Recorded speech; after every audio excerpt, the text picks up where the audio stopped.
Wow. Hey, much love and respect. Pura vida, mi gente.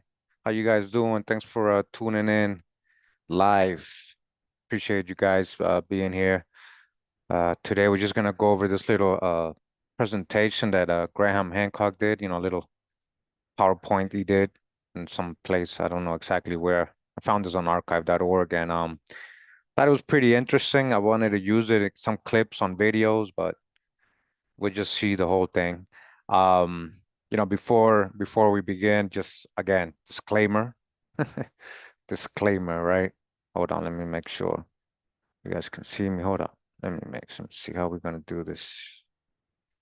Yay, what's up? What's up? Pura vida, mi gente. Pura vida. Let's see why we can do this. Let me see. Uh, all right. I'm not covering anything, right? Let me see. Over here, yep. Make sure I don't get cover none of the presentation. How you guys doing? How you guys doing? Pura vida? Pura vida. All right, all right. Yes, sir. All is one. All right. So let me know if I'm covering any of the presentation. I don't know why it looks white. I don't like that. Where do you guys see me on the, like in the bottom or on the top? It doesn't really show me. Let me see. Mhm. Yeah, what's up? What's up? So this is a little story behind Graham Hancock if you don't know him. He was actually a writer, right? So he got interested in like ancient history, anthropology, and all that. So he started going around the world and studying these ancient sites. Yeah, I know I'm not big enough. I don't want to be big enough. I want you guys to look at the screen. I want you guys to see top right. Oh yeah, I don't like that. It's showing me in white, huh? Why is it doing that? I don't like that. Hold up. Hold up. Hold up. Hold up. Hold up. Mm-hmm. I'm just gonna, yeah, I'm just gonna show the presentation. Hold up. Uh, there you go. I'd rather just show the presentation so I don't cover anything. Yeah, I don't like how it's show. There we go. Okay, I was in green with the matrix. I like that. I like the matrix one. Hold on. I like the matrix one. There we go. Okay. Pura vida. Pura vida. Mind the top right again? Oh man, they changed my Zoom, They gave me an update and so they kind of changed everything. But yeah, the matrix background, there we go. That's what I wanted. So I didn't want to take up like the whole screen so you guys can see what he's gonna present. No worries, no worries. So a little story behind Graham Hancock. A long time ago, this was back in like 2002, 2001. I ran into his book, Fingerprints of the Gods. Uh, I really thought back then that was a great book, uh, pretty big book. I read it all. It kind of opened my eyes to a lot of things. I mean, I was already into ancient history and mysteries and all that, conspiracies and all that, but I just felt like he approached it very scholarly, and it just left no room for doubt when it came to knowing that there was a an advanced ancient civilization somewhere in the Atlantic. He was kind of hinting at Atlantis and maybe a sunken island and all that, but I always knew that, and I always felt that Atlantis has something to do with the Americas as well, ancient America. And so when I read that book, Fingerprints of the Gods, if you guys haven't read it, I mean, he proved there was a advanced civilization that influenced all these other ancient cultures like the so-called Egyptians, Sumerians, all the ancient people, right? And he was putting it in this, island that probably had a cataclysm and got sunk and all that. Um, but again, I just want to remind you guys, if you're new to my channel, not all of Atlantis, so-called Atlantis sank. We're still here. We're still here. The Americas was part of a big part of so-called Atlantis, Lemuria, whatever you want to call it, that too. And so that book was pretty good. I enjoyed it. Uh, gained a lot of wisdom from it, and it just brought me even more closer to home, right? And then I read his other book, Underworld. And Underworld was pretty good too. It's a really big book. It's about all the ancient sites that are underwater all around the world. Um, that were sunken, and he actually learned how to dive to go to them. So he went to all these, and the way he writes, he was writing his books as like he's a writer, so naturally it was very entertaining. He would write like, I got up this morning, I saw the sunrise, the birds were chirping, I went down, I went to the Giza and I climbed, and the security came, and he's telling you the whole thing, so it was very entertaining for me. And Underworld, it was just like an adventure, like this Indiana Jones in the water. He's just going all these ancient sites that nobody really knew about around the world, and he went to all of them, and he proved they were there. And so he proved that the waters did rise, and that there was more land, and there is ancient civilizations under these coasts all around the world. So that was even more, like, for me, like, wow. you know the years went by, and he kind of did all the books and stuff, and we got a little wiser, and we realized, America is the true old world, right? So, and this is a true story, and I don't know if I influenced it, but I'm not gonna, say I did it and it was because of me. But before he did this book, America Before, which he's gonna talk about a little bit, his presentation is based on what he wrote in this book, one of the chapters. And I shared this book on my Patreon if you guys are interested. If you don't find it, let me know. If you're in my Patreon, you don't see it, I'll reshare the link so you guys can find it. But before he wrote this book, I was just kind of a little disappointed because I was like kind of big fan of Graham Hancock, and I said, how does somebody study and does so much research, travels all around the world, knows there was an ancient civilization, seemed to have come from the Atlantic, and yet you're not going into America. You're not saying it's America. You're not including it. You're just saying that the Mayas and all these people came out of that same culture, but you're not saying it was.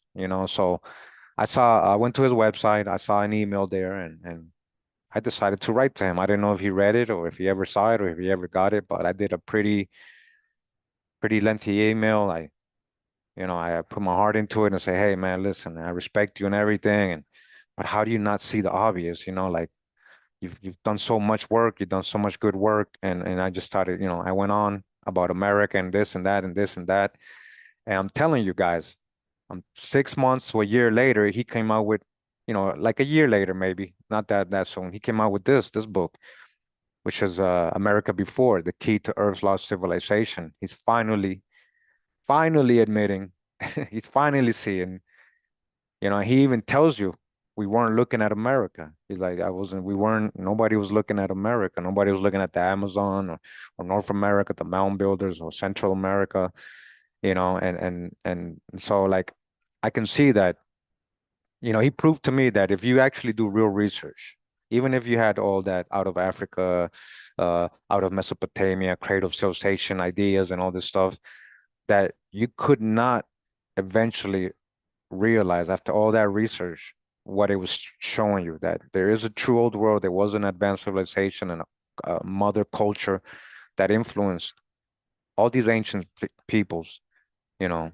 I mean, just follow corn, right? Just follow corn and everything, the navigation and everything we've talked about in my channel, all the stuff we've shown, all the old books, people writing. Even yesterday we just read a new book we're gonna get into. That book, it got so much drop. It's 2 volumes. You guys are gonna see how much drop it has. It's gonna correlate with everything we've been saying and teaching. So, um, you know, America's a true old world. More and more proof, and he finally realized. So I was kind of a little proud of him, even though, disclaimer, we gotta dodge the hijack a lot with him still because he's still into the space thing and the cataclysm caused by a comet and all this planet stuff and all this other stuff. But apart from that, his research on the ground, right, and the boots on the ground and what we can prove, it's really good. There's a little hijack here and there in the book America Before. That's why I haven't really read it. It's not as detailed as other books we read, but we will get into it. I have read it in old videos. I have read it. I have parts of it, but again, I found this presentation he did live. He did a little PowerPoint, and I guess he's talking about the similarities the religious rites of the ancient Egyptians and the American Indians. He goes more into the whole Egyptian thing. So again, he still thinks that's ancient Egypt over there, and we know ancient Egypt was here. To me, that's a little theme park they got over there going. But even over there, they're telling you it's in the walls, right? It's not in the. It just started out of nowhere. It's a legacy. It's in the walls. They're telling a story. So in these walls and these hieroglyphics, they're telling a story about the ancient mother culture. We know all the main deities are Westerners. They're Egyptian. They're called Westerners. Thoth especially one of the main ones. The hijacks of hijacks coming from so-called Atlantis, and all their gods have animal heads and animals native to the Americas. I mean, you just got to be logical and get out of the biases and brainwashing and we got to empty our cup. If you're still stuck on that, Kemetic stuff and out of Egypt, out of Asia, I mean, America, North America is major Asia. Little by little, we're going to start proving it more and more. And shout out to all the great scholars out there, not just YouTubers, but great scholars in YouTube, already telling you this, showing you this. So go ahead, let's go ahead and get into the presentation. Again, towards the end, he starts going into the space stuff, unfortunately, but he gets into some pretty good, interesting things here that I was like, that's interesting. Which we've actually read in other books what other people have concluded. So let's get into it. Thanks for being here live. If you watch this later, we'll appreciate you taking the time to go ahead and watch the video as well. All right. Let me know if at any point you guys don't have no audio or something. All right. Here we go.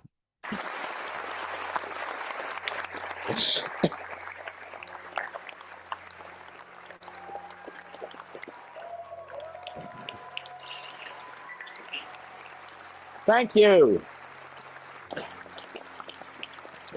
Thank you. Thank you, ladies and gentlemen, for being here today.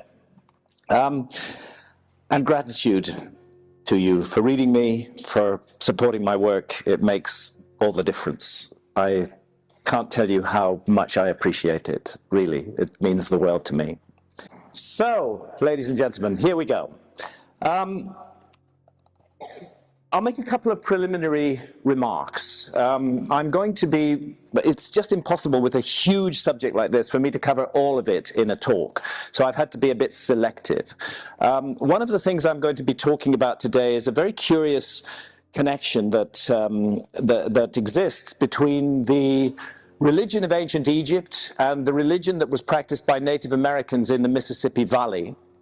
In case I forget to say it at the right point in the talk, I want to say it now. I am not suggesting or claiming that this was some kind of ancient Egyptian missionary expedition to the Mississippi Valley.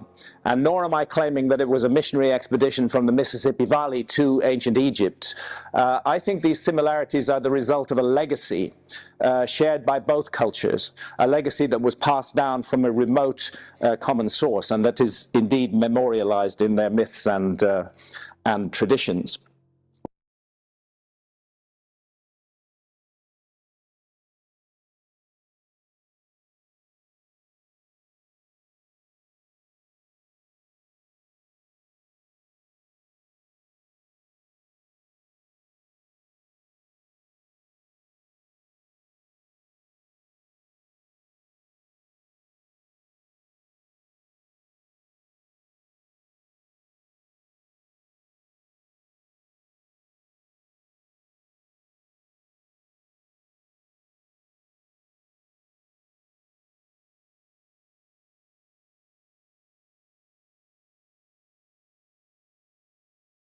Damn. Okay, my fault. Yeah, I forgot to unmute. So there he goes again, basically saying, that that they didn't go over there and they didn't come over here. He's just saying they got it from somewhere. He's still saying it came from somewhere else. This is what I'm saying. We got Dutch to hijack. Um, again, this is Atlantis. He's trying to say Atlantis. So this is Atlantis, right? And so I got sound now, right, guys? Yeah, I got sound. I should have got it. Okay. So yeah, I'll try not to unmute so it doesn't happen again. I mean, mute, but I just didn't want the sound to be distorted. So again, he said it. I'm not saying they went over there or they came over here, but they got the same religion. Again, this is to Mary, guys. I've shown so much. If you're here for the first time in my channel, we got over 950 presentations in the last 8 years. We've done so much research. We're still doing research. We got so much books still to read, so much research still to do to show this is the true old world. Just follow corn. Again, corn all over there, hieroglyphics over there. Corn is not native to over there. So eventually, if they got corn over there, you got to at least think somebody came here and brought it over there, or we went over there. But again, to me, that's just like a little theme park. It's like a world fair to me. And that's what they were teaching. They're showing the hieroglyphics. They're telling a story about the ancient people, about the motherland, about the Westerners, where the gods or deities came from, right? No, the video's not stuck. I paused it. I just wanted, if you guys heard the beginning, he's saying he's not trying to relate it. So I'm trying to tell you it is related. It's the same place. That's why he's going to show similarities. And whatever's on the wall over there, guys, it's just telling the story, repeating the story of what was happening in real life here in ancient times. Okay. And the second point I want to share is that actually religious ideas are and religious thought are an amazing vehicle for carrying information and ideas down time through the future. They persist when many other aspects of culture fade away. We can say in terms, for example, of the Abrahamic religions, Christianity, Judaism, and Islam, if we go back to the time of Abraham and Ur of the Chaldees, we're going back at least 4,000 years. So these ideas that are still current in our society today have origins at least 4,000 years old, perhaps older than that. So it's not a crazy idea to think that notions can be carried, ideas can be carried and replicated within religious systems. Well, I promise you the whole talk isn't gloomy, but this is a question that sooner or later everybody has to ask themselves, especially when you get to the grand old age of nearly 69. You do begin to ask yourself this question: what does happen to us when we die? We don't know. Professor Richard Dawkins, the author of The Selfish Gene, is convinced that we are just meat robots, total accidents of chemistry and biology and evolution, and that there is no such thing as the soul. That, of course, is not a scientific statement. We have not done the experiments and the tests to prove that there is no such thing as a soul. That's an opinion. In a way, that's a religious faith, to say that there is no life after death, there is no such thing as the soul. I happen to believe we are souls incarnated in human bodies. We're here in this theater of experience to learn and to grow and to develop. I had a brush with death in 2017. This is in the RUH in Bath. I was in an induced coma for 48 hours following a set of massive epileptic seizures, and my wife Santa was told that I would die. So I had an angel who came and rescued me, and that was my wife Santa, and that's why I've asked Shanti to sing this song. It's also given me cause to think about the mystery of life and death, something that in our society we push to one side, but that the ancients considered very deeply. We're looking here at the oldest religious writings of ancient Egypt. These are the ancient Egyptian pyramid texts. And they are so called because they are written inside pyramids of the 5th and 6th dynasty at Saqqara in Upper Egypt. And they are translated into English. Faulkner's edition of the ancient Egyptian pyramid texts is particularly highly recommended. They're the earliest of a body of literature of which the most familiar to us is the ancient Egyptian Book of the Dead. This entire body of ancient scriptures is all interconnected. They're conveying the same essential ideas. And those ideas concern the afterlife destiny of the soul. The ancient Egyptians believed that there was it's almost like a parallel dimension, another realm into which our consciousness enters after death as we leave our physical bodies behind. And they called that realm the Duat. We might translate that as the netherworld or the other world. And the god Osiris, my wife Santa took this photograph in the temple of Dendera in Upper Egypt. The god Osiris was seen as the lord of the afterlife kingdom, the lord of the Duat. And when the ancient Egyptians looked up at the sky at night and saw the constellation of Orion, the constellation of Orion was for them the celestial image of the god Osiris. And the constellation of Orion was conceived of as a kind of portal through which the soul would travel to reach the Milky Way, which the ancient Egyptians called the winding waterway, and then would make a journey along the winding waterway, and there be confronted by challenges and trials and ordeals that we have brought upon ourselves in the lives that we have lived. On the left, the pyramid of Unas in Saqqara, 5th dynasty, with the pyramid texts on the side. On the right, the Great Pyramid of Giza. This is, Santha shot this deliberately as a double exposure. The Great Pyramid of Giza, which is completely uninscribed. There are no religious writings inside it at all. But what's intriguing about the entire Giza complex, including the River Nile, is the way that it mirrors a particular region of the sky.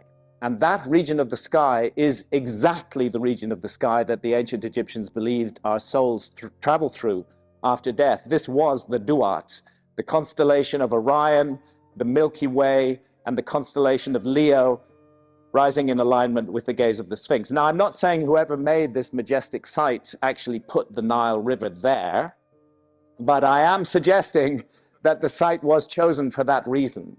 This sky-ground mirroring, as above, so below. And a final point on this, because of the wobble on the Earth's axis, the positions of the stars in the sky change down the ages. And what we're looking at is not the sky above Egypt in 2500 BC, when the pyramids are supposed to have been built, but the sky above Egypt roughly between 12,800 and 11,600 years ago, between 10,800 BC and 9,600 BC. And this builds on the Orion correlation of my great friend and colleague, an absolute genius, Robert Bauval, the author of the Orion Mystery. So what we have at Giza, although there are no texts, what we have is an experiential three-dimensional model of the Duat, of the afterlife realm. How does the soul of the earthly deceased ascend to the Duat? Well, it's through that portal in Orion, and this is made very clear because there is a narrow shaft cut through the body of the Great Pyramid, and it targets exactly the lowest of the three stars of Orion's belt. And it's accepted by Egyptologists that this star shaft or soul shaft was the means of ascent, a symbolic means of ascent for the soul to leap up to the portal in the constellation of Orion and then to transit to the Milky Way and begin that hazardous and challenging afterlife journey. I did not expect when Santha and I came to Moundville in Alabama in the Mississippi Valley that I would encounter an almost identical religious system. Very little is left of the ancient North American monuments. More than 90% of the structures that were documented in the 19th century are now completely gone. And of the less than 10% that remain, the majority have been vandalized and destroyed. We are, however, looking at a bit of what's left of Moundville.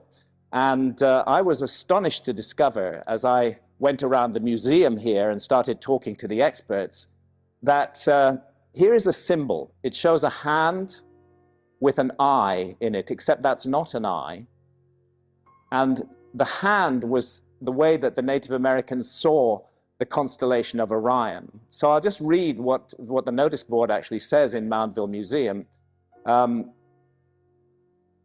As a group, the knotted serpents and the hand and eye are believed to be a representation of the night sky. The serpents are the ropes that join the earth and sky. In the palm of the hand is the portal or doorway through which the spirits of the dead can ascend the path of souls or Milky Way in their extended journey to the realm of the dead. The gateway or portal between the celestial realms and the earth disk was symbolized and artistically rendered as an open hand with an eye in its palm. We know this hand as part of the constellation of Orion. Once the portal was crossed, the souls of the dead began their journey by walking along a road or ribbon of light, the Milky Way. And indeed, it was called the Path of Souls in Native American tradition. And thus, over time, Moundville became, in the minds of the people, not only the symbolic gateway to the realm of the dead, but also its the materialized image of that sacred domain. And that, we argue, is exactly what the Giza monuments are as well. They're a materialized image of the sacred domain through which the soul travels after death. Diagrammatically, the ancient Native Americans saw Orion's belt as the wrist of that hand, and other stars formed the fingers and thumbs. And the portal is actually the Orion Nebula, which lies directly beneath the belt stars. All right, all right. So real quick. And remember, guys, I'm not here promoting Graham. You know, I'm still a little disappointed in him. I'd read 2 of his books, I told you. But I just want to remind everybody, right? Just want to remind you because he quoted a book in the beginning. He said the Book of the Dead and all that. The Book of the Dead tells you the land that the Egyptians lived in was Tamari. All right? Ameri, Tamari. Okay, let me just show you some examples. Again, this is from the Book of the Dead that they got this from. Tamerau, people of the land of the Nile flood. Example, Egyptians, Tameru, Ameru, Amaru, Amarukans, Ameru, Mera, Patamera, an ancient name of Egypt, Patamera, the land of Mera, Meru, Mera, America, Tameri. These are some of the symbols. All right, the feather. And you see this symbol here? You guys know that symbol, right? Tameru, Tameri, Tamericans, Amitamer. Hold on, this is a little small. Amitamer, dweller in Tamer, Ameri, an Egyptian. Ameri, America, Ameri. Okay. Again, he might, like a lot of you said, he might not admit it because he won't get funded. He will be ridiculed, and his boy Robert Bobble will probably laugh at him. Yeah, I know all these people he's talking about. I read all these people's books. I followed this way before I had a channel, guys. I've been into this. All right. So yeah, don't worry. Like I know, guys. You gotta dodge the hijack a lot, but I'm just showing you what he's saying. He does say interesting things, you know. So about the hand, right? We shown that in my video, Sun Circles, where we show what the mound builders, what they found in the mounds. You know, that hand that supposedly is Hindu and it's not. We had it here too. You know, the Namsa or Hamsa, you guys said? Yeah. We have that here, all that here in ancient America. And a number of really excellent scholars have worked together to crack the code of the Mississippian ideas. They did not have a written language. They expressed everything in symbolism. But fortunately, there are a number of Native American tribes who have carried the ideas of Moundville down, and working with them and with the symbolism, the code has been cracked. And it is understood that the portal in the hand must be entered by a leap, that the soul of the deceased must leap up to that portal in the constellation of Orion, and thence begin its journey along the Milky Way. George Langford, one of the leaders. So again, this is the image I'm talking about. This is a video I did showing all the art and industries of the mound builders and the ancient and prehistoric people of America. There goes the hand again. And again, that's not a Hindu symbol. So this is what I'm saying. Like they never want to give credit over here. And even though in his books he does hint that, and even in the documentary you guys are mentioning, I watched a little bit season 1. He's telling you just can't say it straight up to certain people. He probably has some people in the audience that are, you know, anthropologists and with that out of Africa, out of Mesopotamia, you know, indoctrination. And so he's got to please everybody. So that's why a little bit Hancock's a little disappointing. Yeah, but listen to what he's saying about the Mississippi and his relationship to the religious rites of so-called ancient Egypt. That is ancient Egypt. That is the Nile. That is the Nile, guys. The river of Egypt has 7 tributaries, right? Let me see if I got it here. 7 tributaries river. I do have it. I just want to show you guys. All right, we live, so, you know, bear with me, okay? Just bear with me. Map.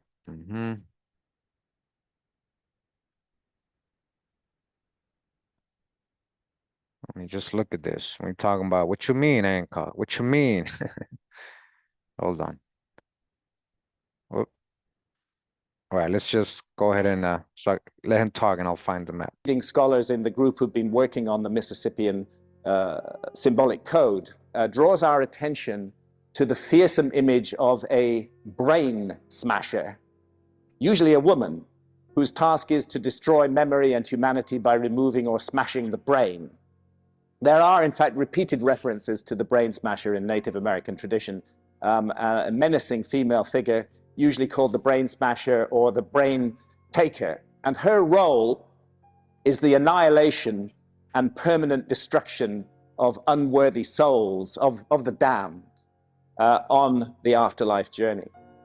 So I was very intrigued by this scene in the ancient Egyptian book of what is in the Duat, one of those texts that I showed you, where we see, and I've expanded the key part of it here, we see a goddess standing with her hands stretched out towards a man who's kneeling before her. And what that man is doing, in fact, is he's smashing out his own brains with a hatchet. At least it looked like that to me. And looking at the scene, I didn't feel that the goddess was trying to stop him doing that. It felt more like she was exerting will or force to make him do that. But I needed to be sure. I needed to know if that was what it was all about at all. And since I don't read ancient Egyptian hieroglyphs, I went to the British Museum and I got an expert at the British Museum to translate these hieroglyphs for me. I did not explain to her why I wanted them translated. I simply said I want a direct translation of those hieroglyphs. And in due course, she came back to me, Louise Ellis Barrett, and this is the translation she gives. She lives, referring to that goddess, she lives from the blood of the damned and from what these gods provide her, the bar soul who belongs to the damned, the demolishing one who cuts the damned to pieces. So it appears that in ancient Native America and in ancient Egypt, we have a female figure who is literally a brain smasher or a brain taker. There is a star in the constellation of Cygnus called Deneb, which stands at a fork in the Milky Way. And in the ancient Native American tradition, this star was seen as a figure of a bird, often manifested as some kind of raptor.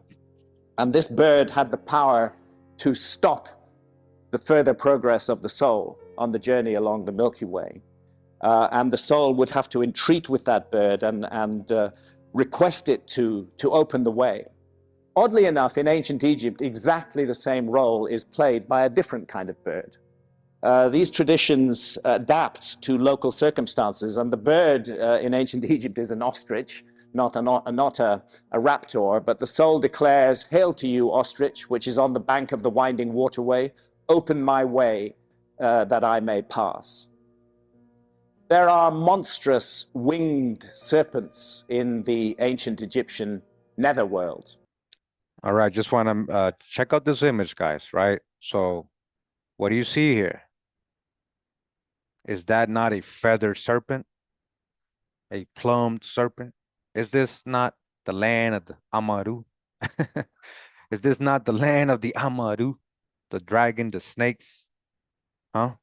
Who's the Khan dynasty? Who the Mayas didn't have a Khan or snake kingdom? See, this is what I'm saying. So if you're new to the channel, you're talking about America was the last one to be found, you're not understanding. You cannot discover or find a place where there was already millions and millions of people. All right? Millions and millions of people. Now, what is the name of the Nile? I mean, what do they call the river in Egypt? They call it the Nile, right? What does the Nile mean? It's a Greek word. It's a Greek word, and it means great river. You're going off Greek words. Egypt is a Greek word. Nile is a Greek word. Greek words. What does Nile mean? Great river. Well, guess what? The Mississippi is an Ojibwe Algonquin word, meaning great river. Same thing. The great river. Okay? Dodge the hijack, empty your cup, and try to catch up on them videos. Because Graham Hancock doesn't really help, but he just showed you some drop right there when it comes. He said we have a lady here who smashes brains of the souls. Like, listen to what he's saying. It's all here. And it's not a legacy here. He said in the beginning, oh, these are two legacies that they got it from somewhere, but he doesn't know. He's not saying from where then? Where did they come from then? It's not a legacy here, guys. It's a legacy over there. They can't prove their origin of their stories. We can. We have exact, like stories depicting the origin of everything that the American Indians did. That's not a legacy. You can see the whole history as how they got to that idea, that religious practice. It's not a legacy. It's a legacy over there in the fake Egypt. Yeah, fake Egypt. The copy, the duplicate. All right. Again, this is a feathered serpent. The plump serpent hits a quote. Isn't he a plump feathered serpent? All right. And there are monstrous winged Look at that. serpents in the ancient American Look at that. netherworld as well. And here is another challenger on the path of souls in the ancient American netherworld. He's called the underwater panther, clearly a feline figure of some sort. This is just a little clay figure of the underwater panther that has survived. I'm struck by its resemblance to the Great Sphinx of Egypt. I and my colleagues have always maintained that the Great Sphinx is more than 12,000 years old, and that originally the Great Sphinx had the head of a lion, that it was a fully leonine monument, but that the head was recarved during the period of dynastic Egypt into this human form, probably because the head was very damaged at that time. So I note the position of the forepaws on the underwater panther and on the Great Sphinx, and I note the way that the tail curls around the back. And I can't help feeling either this is some extraordinary coincidence or there is some deep-seated connection between these ideas. Amongst ancient Native Americans, there was a hero deity on the path of souls, and the role of that deity was to represent the triumph of life over death. And they called him the bird man, and he's depicted here carved on a whelk shell, and he has the head and beak of a hawk and a human body. Oddly enough, exactly the same role was played in ancient Egypt by the god Horus, and the god Horus has the head and beak of a hawk and the body of a human being. All right. We just saw the Sphinx, right? We just saw oh, sorry, guys. My fault. Oh, my fault. Amongst the Skiddy Pawnee, who were not a Mississippi Valley people, amongst the Skiddy Pawnee, there was, until their culture was almost completely destroyed by the radical progress of Anglo-Saxon so-called civilization, there was amongst the Skiddy Pawnee a ritual functionary who was called the chief of the astronomers. The Skiddy Pawnee were particularly interested in the stars. The chief of the astronomers is interestingly matched by a figure given exactly the same name in ancient Egypt, the chief of the astronomers. He was the high priest of Heliopolis, which was the cult center of the Giza pyramid. So what did you just see there, guys? I'm gonna go back. I mean, what did he just showing you right here? He's showing you a statue, right? Them depicting somebody, and then he's showing you an actual person who actually still had that same title, wearing the same clothing. Be logical. I told you what they're showing over there in fake Egypt is just the story, the legacy. Yes, the story, the legacy of the real people. He showed the Sphinx earlier, right? You guys go read the book Queen Mu and the Egyptian Sphinx, so you can know what the Sphinx is coming from. Who's Queen Mu? She went over there. Isis means little sister. Little sister to who? All right. Look what he's showing you right here. Showing you an actual person and an actual statue. Which one's real? Which one is real, guys? And this person right here even got they'll say a leopard, but a lot of these look like jaguars. Like jaguars they got on. And you see the cone head and everything? We found Osiris here in America. We have found statues just like this. Let me see if I can find us. See if we can find it. We found, okay, this right here. They found this in El Salvador, all right, and Mexico, in Palenque. They found little statues of Osiris and Isis. Same thing, just like the Egyptians with even the hieroglyphics. We've shown all this. Make sure you guys catch up on the videos. And I'm not just showing you little websites or Wikipedia. I'm showing you real anthropological books of real anthropologists, scientists going to do the work and showing you excavating these things. And this stuff got swept under the rug. They didn't tell us about none of this stuff. All right.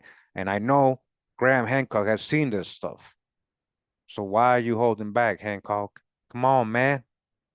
Interestingly matched by a figure given exactly the same name in ancient Egypt, the chief of the astronomers. He was the high priest of Heliopolis, which was the cult center of the Giza pyramid.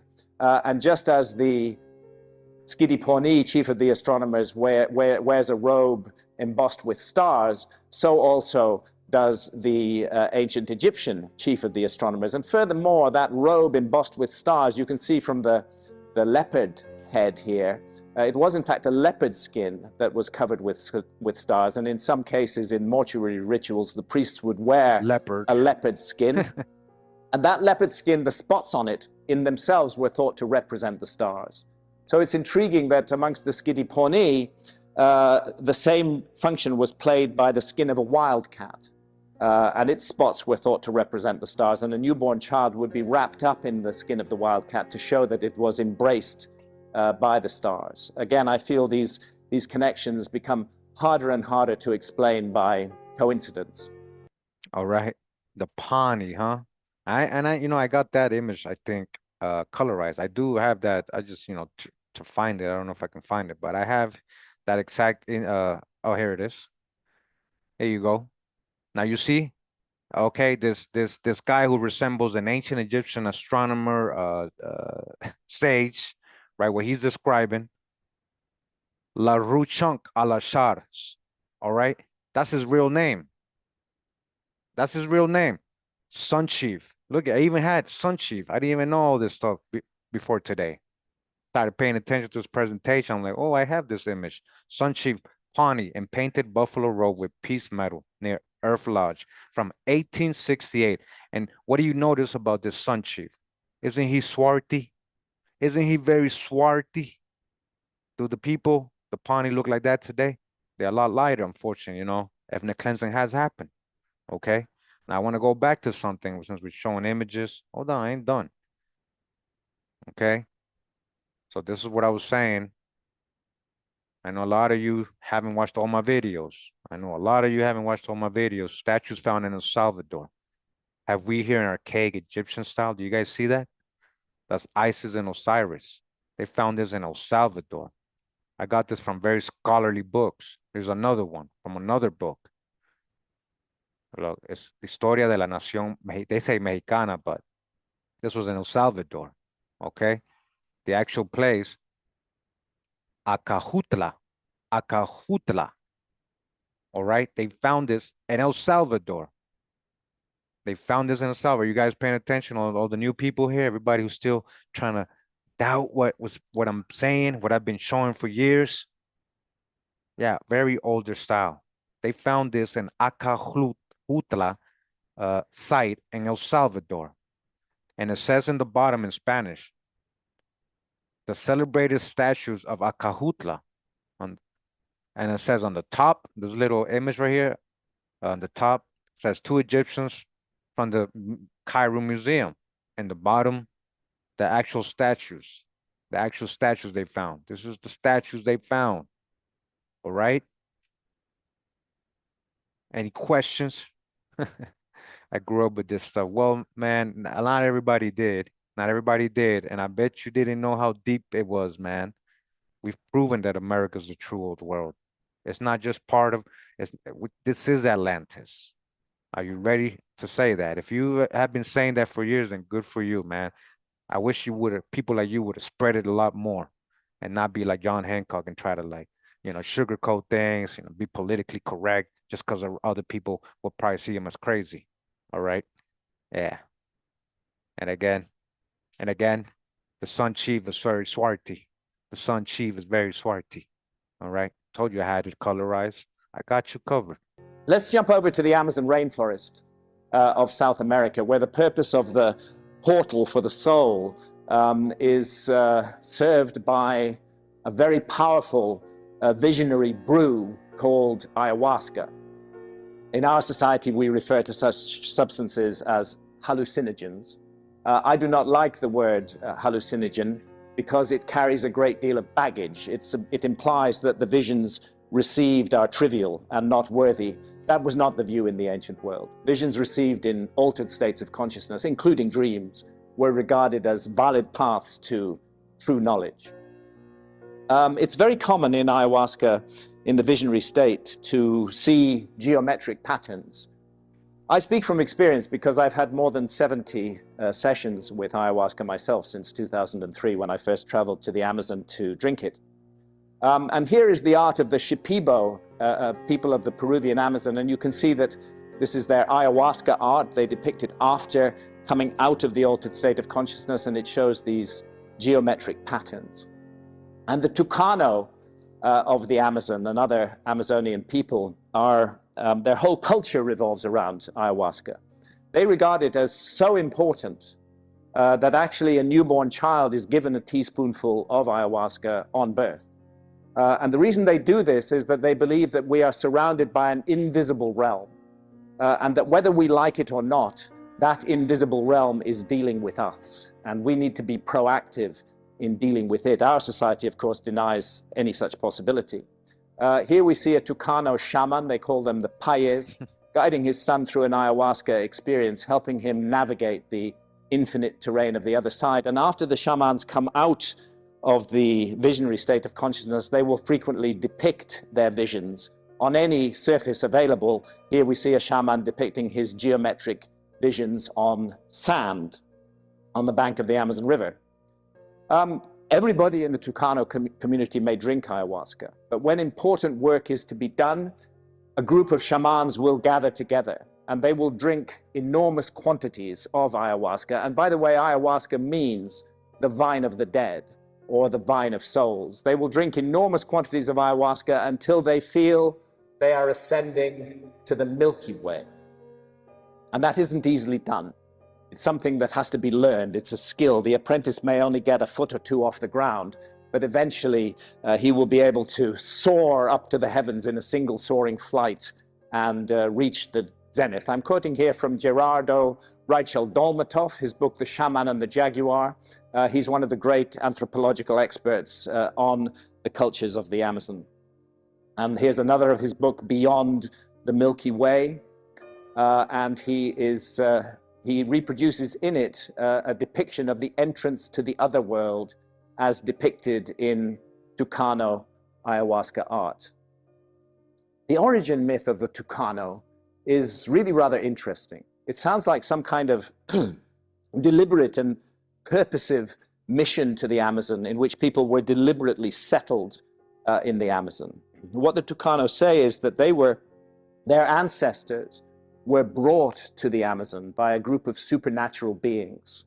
And those supernatural beings included the daughter of the sun and a figure who was called the helmsman, because the helmsman steered the serpent canoe in which those first settlers were brought. And these so-called supernaturals taught the first settlers where they would find places that they could build their villages, where there would be good hunting, where they could make fields and propitious sites for housing. And then the supernaturals left and the Tucano were left to themselves in the Amazon and instructed to forever remember those so-called supernaturals and their teachings. They sound a lot more to me like people than like supernaturals.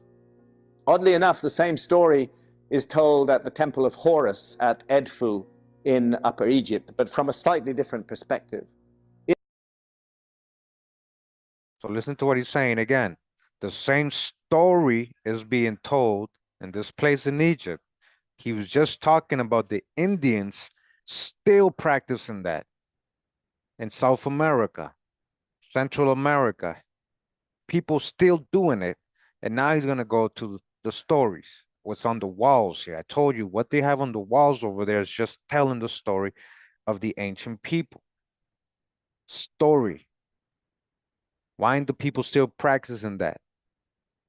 When the people came here, they found the people doing all this stuff, and they're still doing all this stuff. If you go to the remotest parts of America, they're still doing all this stuff that he's about to talk about and explain. The story says in Egypt. In the Temple of Horus at Edfu in Upper Egypt, written between the inner and outer enclosure walls, we can find an astonishing body of texts called the Edfu building texts. And these Edfu building texts, deeply inscribed on these walls, this is what they look like.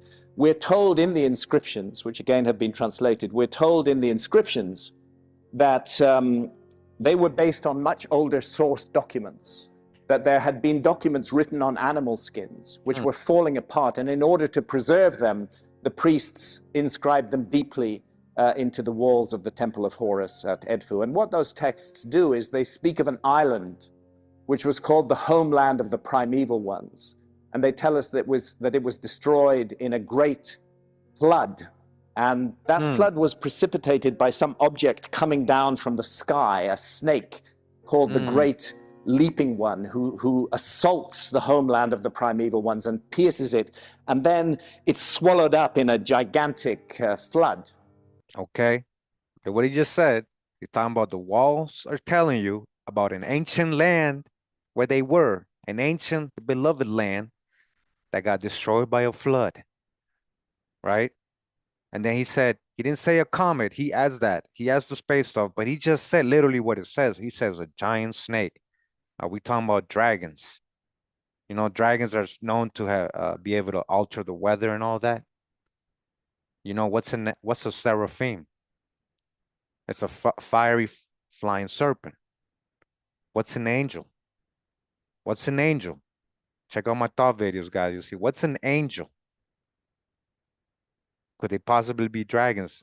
Can angels be messengers of peace and destruction? Right? Yeah, Serpent Mound. You got serpent all over the Americas. And I just read last night, matching the serpent mounds in the British Isles, exact copies, and those are much later. Even the author yesterday that we read, letting you know the parent stock in the Americas. So pointing out what he's telling you right here, that you got to understand what I'm trying to say. Yeah, you go to Egypt, you see all these megalithic, supposedly megalithic, but they're not. Paul Cook, shout out to Paul Cook. He went over there, boots on the ground. He proved that's geopolymer. That's cement. They just built that recently. It's not that old. To me, it's like a World's Fair, one of the original World's Fair. They're telling a story of the ancient people.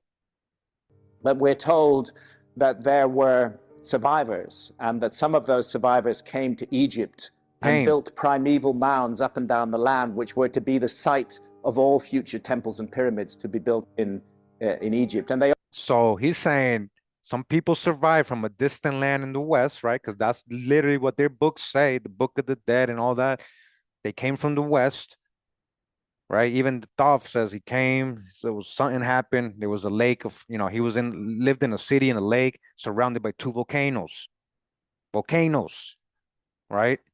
He's telling you, no, something happened. They came into Africa, not out of Africa, into. So listen to what he said in the beginning. He said, I'm not saying that they went to Mississippi or the Mississippi people went over there. They both got it from a certain place. What's that certain place? He literally knows. He's talking about the Atlantic. He knows because he wrote about it in all his books. And then if you read America before, he's telling you this is a true motherland, it's mother civilization. All right. So this is great that he's pointing this out. They're just telling a story in these hieroglyphics over there. And again, this is geopolymer. Shout out to Paul Cook. They also tell us that those survivors traveled all over the world. They didn't just confine their work to Egypt. They traveled everywhere. And there's a special word for their wanderings around the world. And their project was to reconstitute or resurrect their lost former world, or may I dare to say their lost civilization. This project wasn't only pursued in Egypt, but in many other lands. And I would suggest that one of those lands was the land that we now call South America, and specifically the Amazon. Again, seen in reverse. Came from where? Hey, Graham, came from where? They spread out all over the world. Who's they? You see what I'm saying? He's not getting specific, but in his book, he does get a little more specific. He lets you know.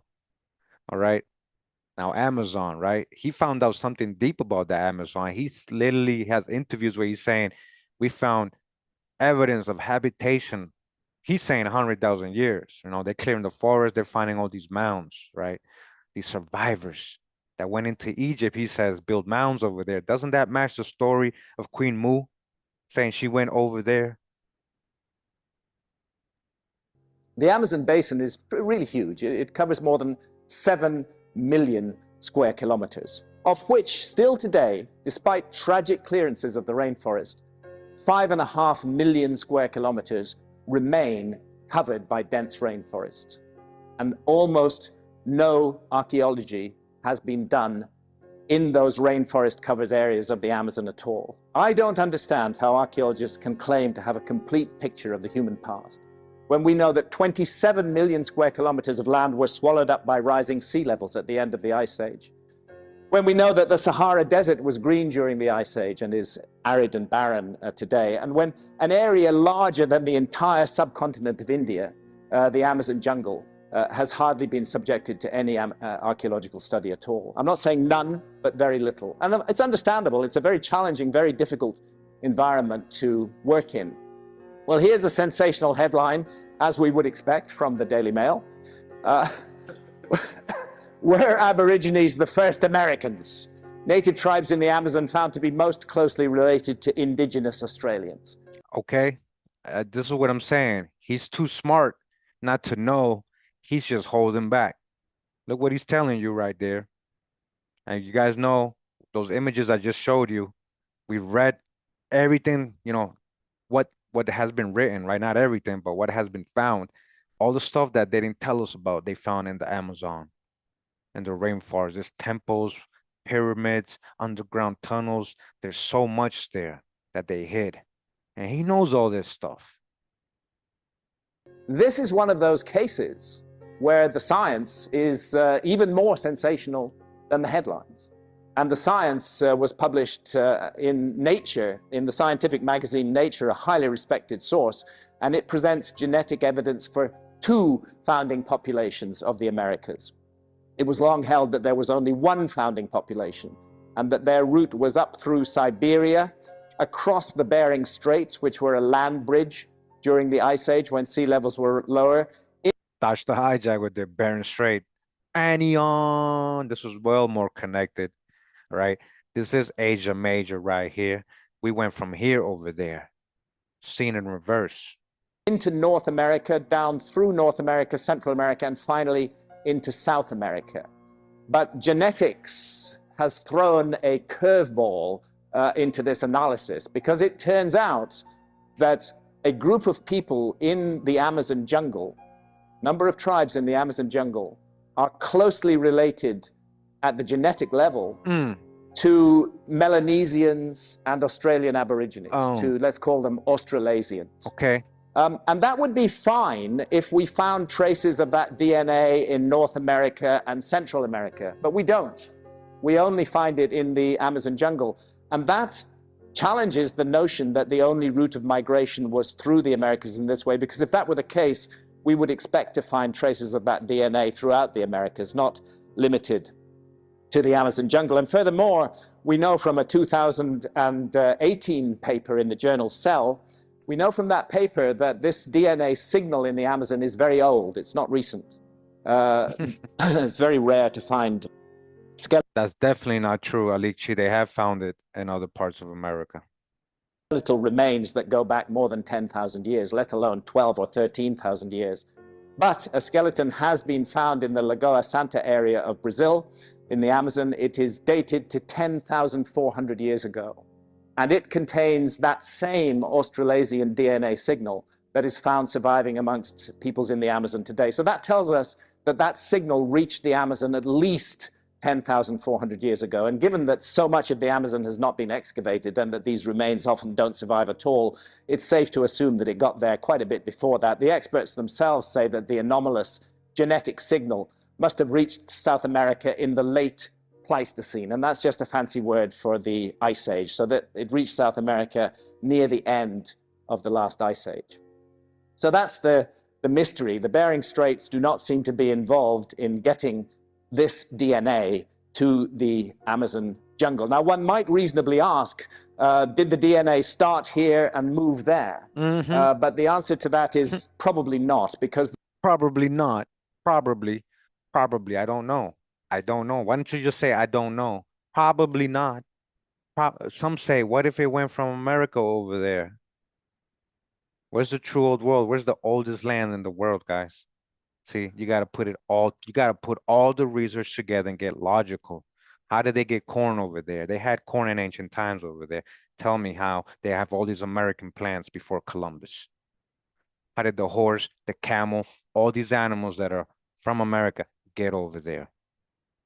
And we know the ancient navigators of America were going over there to the Polynesian islands. Like we've done the research, all right? But I'm glad he just said it like that. He said, probably not. He doesn't know. But he's showing you the connection, right? That DNA signal is very powerfully represented here and less strongly represented here. So it looks like it originated there, and it looks like somebody crossed the Pacific Ocean during the last ice age. Looks like, I think maybe somebody, probably may have. All right. Cocaine. There you go. They found cocaine on that side. They found it over on the other side. They found the animals, the fruits, the food, the corn. All right. Make it make sense, Graham. Why are you holding back, man? They'll cut your funding. I got in touch with Professor S.K. Willerslev at the University of Copenhagen, one of the world's leading geneticists who's been behind quite a number of these studies, the lead author on a number of these studies. And I asked him about this, and he admitted, you know, nobody has a good explanation for the Australo-Melanesian signal. Everything that's put forward is speculative. And he suggested a number of possibilities, but amongst them, he listed the following. Someone holding this signal comes into the Americas, not through Beringia, but crossing into South America across the ocean, based purely on the genetic data. This is the most parsimonious explanation, but it does not make practical sense. All right, so he acts like an expert, a geneticist, a biologist, and he's like, nobody really knows. But the only thing we can say is definitely didn't come from the Bering Strait. They definitely, somebody must have crossed the ocean. Oh, if you guys go back to my ancient navigational videos, you're going to see which side went first. 2 points there. When a scientist says the word parsimony, he's saying he likes that idea. The more elaborate and complicated your theory, the less likely it is to be true. The simpler and more direct the theory, the more likely it is to be true. That's the principle of parsimony in science. But then the second part of his statement, but it does not make practical sense. I asked him why. And he said, well, look, we have to rely on the work of other experts. And the archaeologists who are the expert in ancient cultures tell me that nobody was capable of crossing the Pacific Ocean during the Ice Age. It was just impossible. Yes, they did cross the Pacific Ocean during the Polynesian expansion, getting even to Easter Island, but that was 3,500 years ago, not 10, 12, 13,000 years ago. So in my ancient navigation videos, we know the guy, he built a raft, the Tinky, whatever it's called, Tinky, and he went over there. He crossed the ocean. Remember, there's ocean currents, and they're stronger coming out of the Americas. Like we just went over this the other day, okay? And archaeologists, those are gatekeepers. Archaeologists be saying, oh, this was dated here. They use radiocarbon, and they over there looking at Egypt when they never, like he just said, when he started talking about South America, nobody has come here or explored. So what are you talking about? All right, the reed boat, yeah. The end of the Ice Age. I don't blame Professor Willerslev for relying on archaeologists. It's normal in science to rely on the good quality of work done by other scientists. But I would raise a huge question mark over whether archaeology is a science at all. Well, there you go. He don't even trust archaeology. I don't know. And I got to question you, Graham. And in fact, there's quite a bit of contradictory evidence which suggests that somebody was traveling the world oceans during the Ice Age. He knows. and indeed mapping the world. And I went into this in my 1995 book, Fingerprints of the Gods. Uh-huh. There are a number of maps that have survived. What these maps all have in common is they were drawn roughly between the 1400s and the 1700s. They do incorporate the latest navigational knowledge of that time, but where that wasn't available, they relied on earlier source maps. And those earlier source maps, often in a very bad condition, have not survived. And this is one of those maps, the Waldsee-Muller world map, and we can see a greatly extended Southeast Asia leading down to Australia here, not at all as it looks today, but very much as it looked when sea levels were 400 feet lower at the last glacial maximum 21,300 years ago. Here's the islands of Japan, and the principal islands of Honshu, Kyushu, and Shikoku are 3 islands today. But during the Ice Age, they were all joined together. Kyushu and Shikoku were joined to Honshu. And oddly enough, the earliest map of Japan that survived into Western tradition, the 1424 Pisagano chart, shows Shikoku and Kyushu as part of the island of Honshu, as they were indeed during the Ice Age. This is the Pinkerton world map from 1818. It's a good map based on the latest scientific knowledge of the time, but as you will observe, something is missing from the picture, and that is Antarctica. And the reason Antarctica is missing from the picture is that our civilization didn't discover Antarctica until 1819. Oh, really? And that's why it's not on a map of 1818. But if you go back to those earlier maps, based on even older source maps, you'll find Antarctica in the right place all over those maps. Maps even drawn by Mercator, based on earlier source maps. And they show Antarctica a bit bigger than it is today, but much as it looked during the Ice Age. I could show you dozens of similar images from those maps. So, you know, we got Dodge the hijack big time, all right? Big time with their spinning balls, right? With their spinning balls. This is some of the covers of some of the videos I got. You guys go check it out, all right?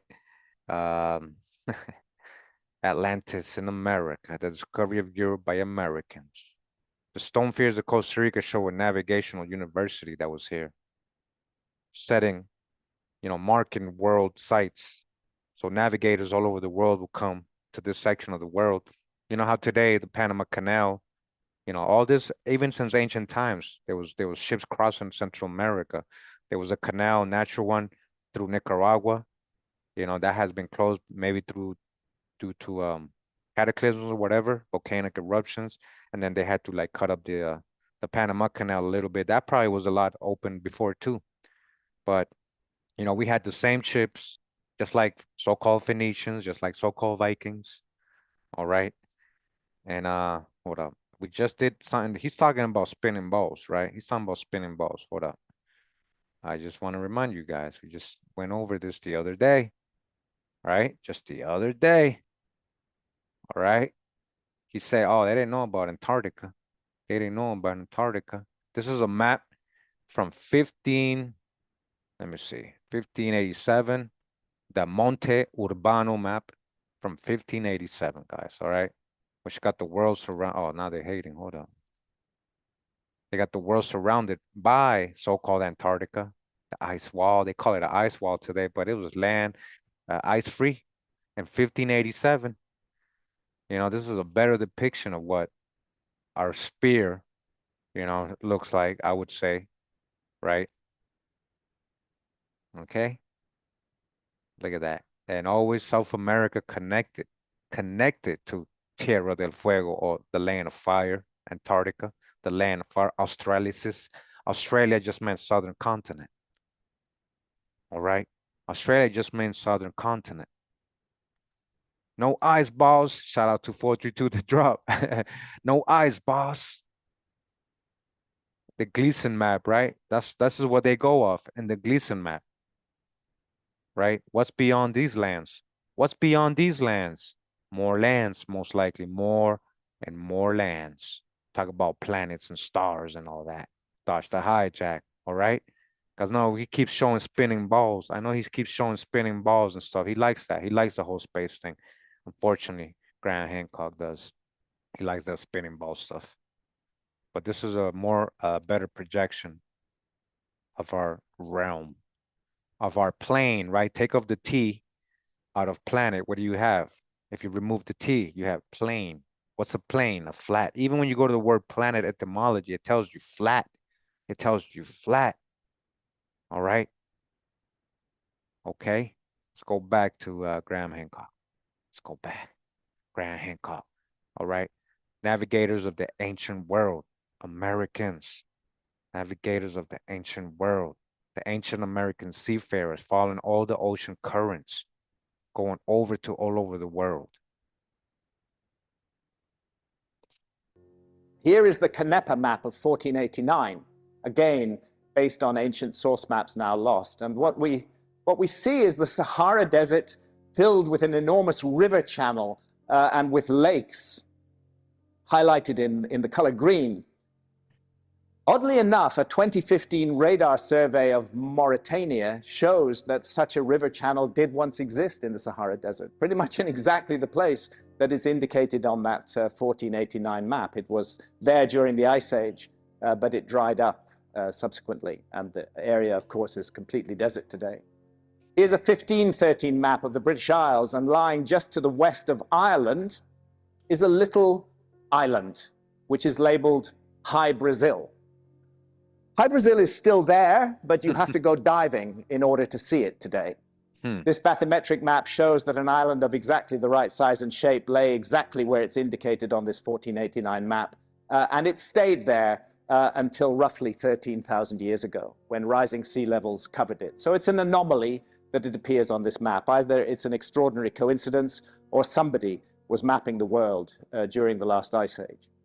The Piri-Reis map is perhaps the most famous of these maps.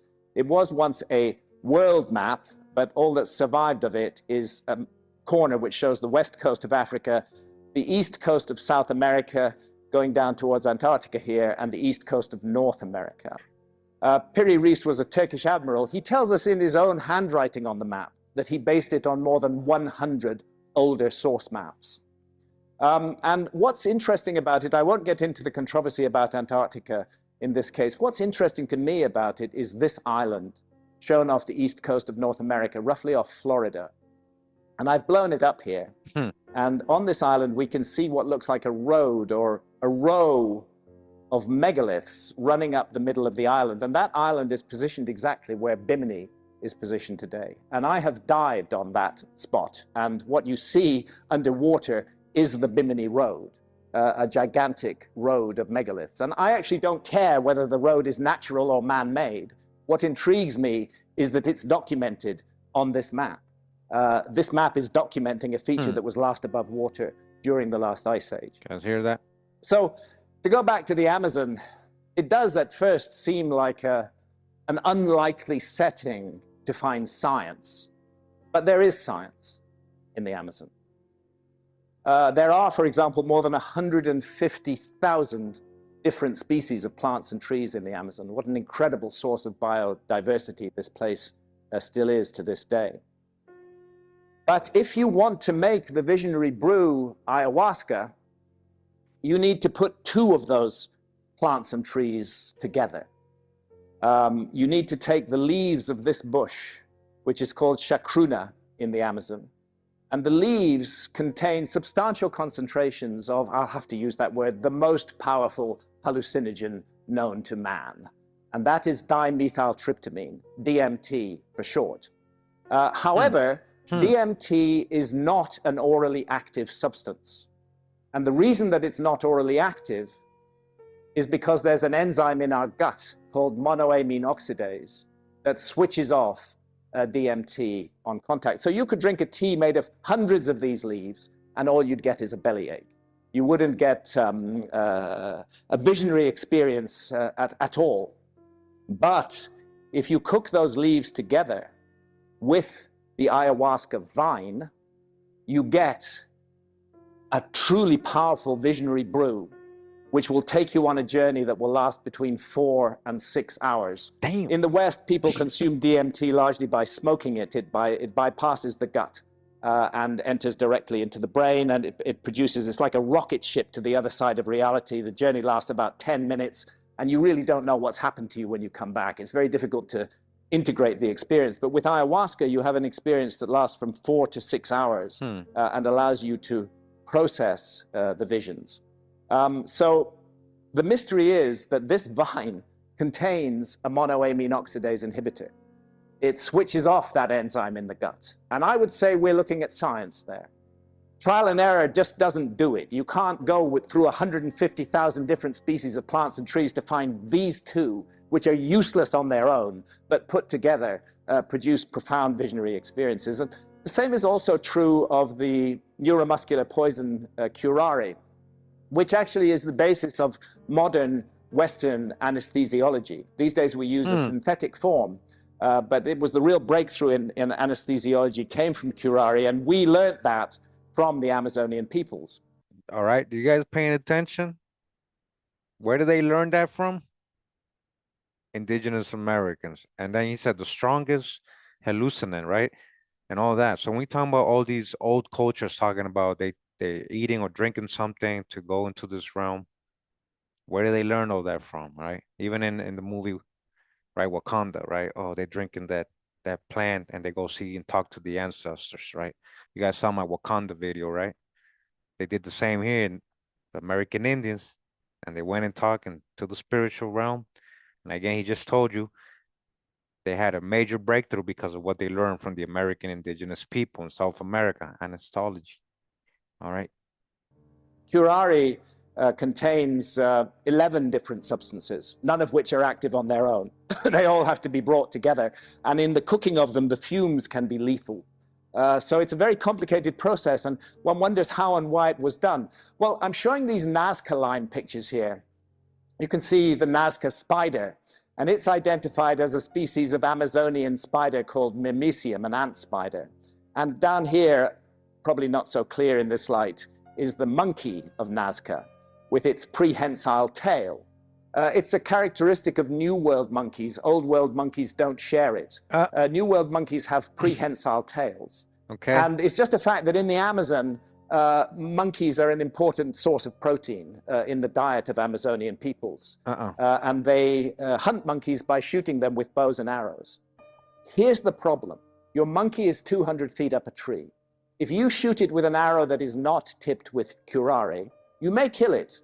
But what it's going to do as it falls is it's going to wrap that prehensile tail around a tree branch and lock onto it tight. And suddenly, dinner is 200 feet above you, hanging from the top of a tree. You want dinner on the ground.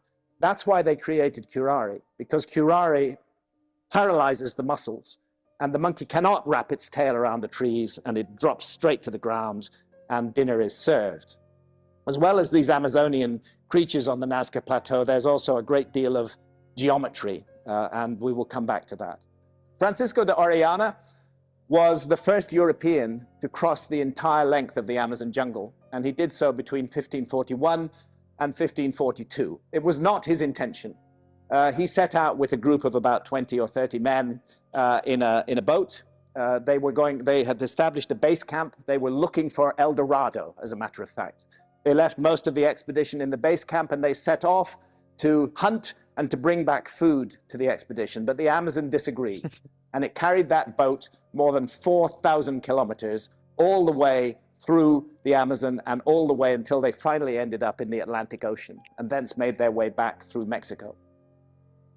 On that journey, Orellana and his men reported seeing enormous cities, and they reported seeing huge populations and evidence of advanced arts and crafts.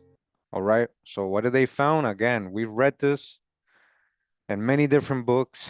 They found a lot of different people, population, cities. He said it earlier. He said it. Cities, temples, buildings, talking about pyramids and all that. This is the stuff that's hiding, or that they're hiding purposely in the Amazon, because they don't want people to know, because that would change history. They tell us that no humans could live in these type of places. But we know a lot of the Amazon, what they call is black soil, right? Black, rich, fertile soil, Kemet, right? Kemet means rich, black, fertile soil. It's called Tera Preta. It was man-made. It's man-made. It's very fertile, man-made. They still don't know what it's made out of. They don't know what it's made of. They know they have been able to find some of those, what makes it but they can't tell you everything. They don't know. And it's man-made, and it's found all over the Amazon. 100 years later, when other Europeans started to make their way into the Amazon, they couldn't find any trace of those cities. And they came to the conclusion that Oriana and his team had made the whole story up. It was a kind of fantasy. But it wasn't a fantasy. They were absolutely right. The reasons those cities had gone is that the Spanish introduced smallpox into the Amazon. And that smallpox, the local people had no immunity to it. There was a massive die-off of the populations. The cities were deserted.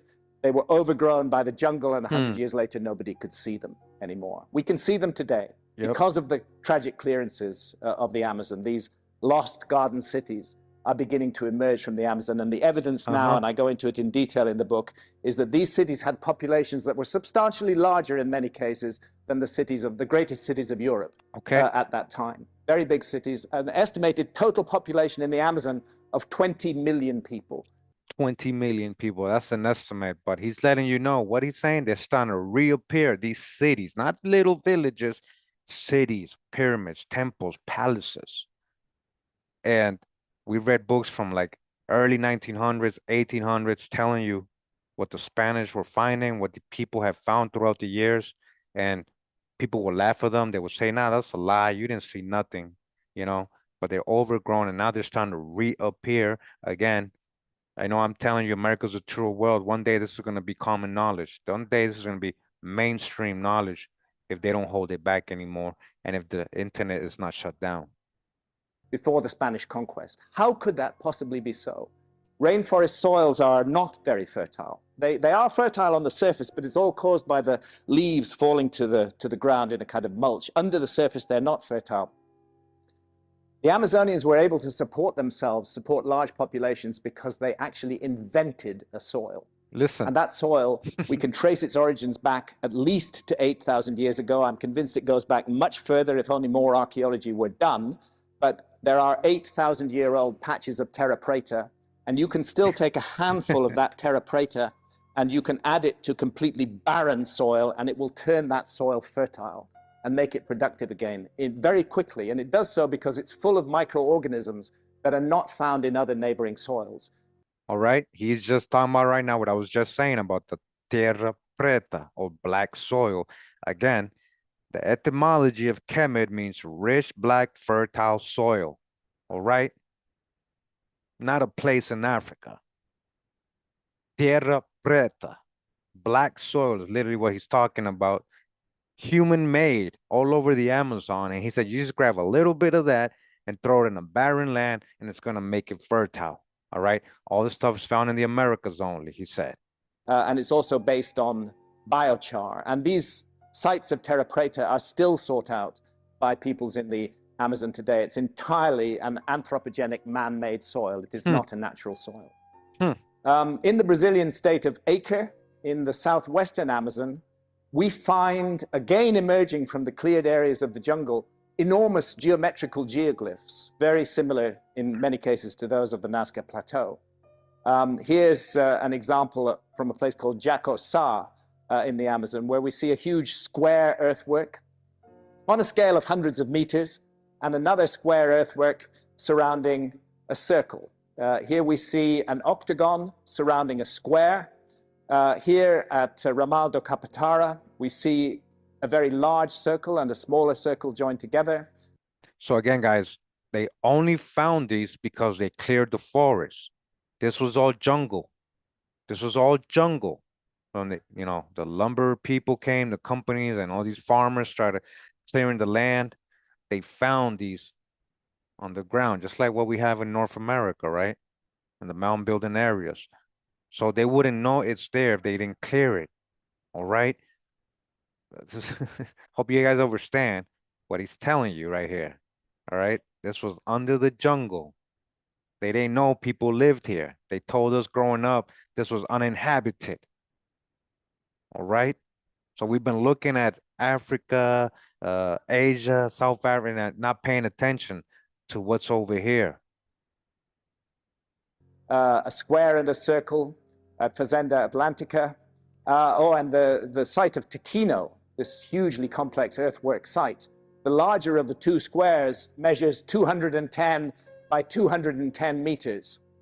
And at Fazenda Parana and Severino Calazans, we have sets of squares that are perfectly aligned to true north, true south, true east, and true west. To do that, you need astronomy. You need people who are masters of astronomy. We use magnetic compasses today, but they don't show you true north. They show you about 11 degrees off true north. To get true north requires astronomy, and it's quite stunning to find this evidence of accurate astronomy and geometry in the heart of the Amazon jungle. Here's a very complex earthwork. It's called Fazenda Colorada. A couple of photographs of it here, and here a diagram of the whole site. These roads are modern roads that have been cut through the site, but one ancient road is there. And what drew my attention to this site was this bit of it, which, if we rotate it, looks very similar in design to the entrance to the other world as depicted in Tucano Ayahuasca art. And since it's from the limited archaeology that's been done, it's clear that nobody ever lived in these sites. There is no habitation refuse at all. They appear to have been ceremonial sites. And I wonder if they were connected to that same quest for life after death that we find traces of in Egypt and in the Mississippi Valley. Certainly, there's a lot of geometry in the ancient Egyptian afterlife realm: squares, pyramids, circles, and so on and so forth. In the Amazon, as well as the huge earthworks, there are also megaliths. So he's going to talk about the megaliths. You guys hearing what they found in the Amazon? This stuff doesn't make the news at all. They don't rewrite the textbooks in school and none of that. All right. Just to go off a little topic, guys. So I just want to answer somebody in the chat. Negative X. Listen, man. They found this in a region where they speak Portuguese, right? So I'm not trying to say it in Spanish. I'm trying to say it how they say it in the local language, in Portuguese. All right. Yo hablo español muy bien, man. Seguro hablo mejor español que usted. ¿Entiende? There are indeed megalithic stone circles. This one at Rego Grande, only quite recently discovered, has become known now as the Amazonian Stonehenge. The tilt on the stones is deliberate. It is not a result of the site collapsing. These stones were very carefully braced into position in order to do something special, to focus on a particular moment of the solar year. There are key moments: the summer solstice in the northern hemisphere, the sun rises furthest north of east; the winter solstice, the sun rising furthest south of east; and the equinoxes, when the sun rises perfectly due east. What the Rego Grande site does is it targets the winter solstice sunrise. This stone uses a shadow effect to target the entire path of the sun throughout the whole day of the winter solstice. And I repeat, it isn't an accident that it's sloped. It is deliberately, carefully wedged into position. Even the stones that are lying on the ground are there deliberately, because the laterite beneath them was carefully hollowed out and they were placed into that. Between stones 1 and 2, there's a hole drilled in stone 1. It shows us stone 2, and the sun will sit exactly in that gap in stone 2 as it rises at dawn on the winter solstice. Of course, Stonehenge is another solstitial site. All of us, I'm sure, in this room have been to Stonehenge, since it's very, very nearby. Here's how it works at Stonehenge. If you stand behind Sarsen Stone 16 and look north of east at the heel stone at dawn on the summer solstice, you will see the sun rising in direct alignment with your view behind the heel stone, as though the heel stone is like the sight on the barrel of a gun. And in fact, the alignment is reciprocal, because if you stand at the heel stone and look at Sarsen Stone 16 at sunset on the winter solstice, you will find that the alignment also works then. So it targets sunrise on the summer solstice, sunset on the winter solstice. Here is the Temple of Karnak in Upper Egypt. The whole massive kilometer-long axis of the Temple of Karnak is designed to celebrate the marriage of earth and sky. And that marriage takes place at dawn on the winter solstice, when the sun rises directly down that kilometer-long axis and sits on top of this gateway right at the end of the axis. So guys, if you just joined us, Tlatoni, this is, I don't think this is on YouTube. I found this on archive.org, you know, going through there, I go through there. Sometimes I spend hours there looking for stuff. And so I decided to, you know, show it to everybody. I had it for a while. I don't know when he did this. You know, he did this on a live presentation somebody filmed. All right. The other thing is, yeah, you know, we gave him his little props, but again, I have to kind of dodge the hijack a lot with Graham. All right. So I don't just say, oh, you know, go with everything Graham says. No, I don't, I'm not, I don't. All right. He adds a lot of hijack and he guesses a lot. You missed the beginning where he was saying probably, most likely. He didn't know a lot of stuff, talking about people coming from Asia or coming from other crossing over here and all these other hijacks. Okay. America's a true old world.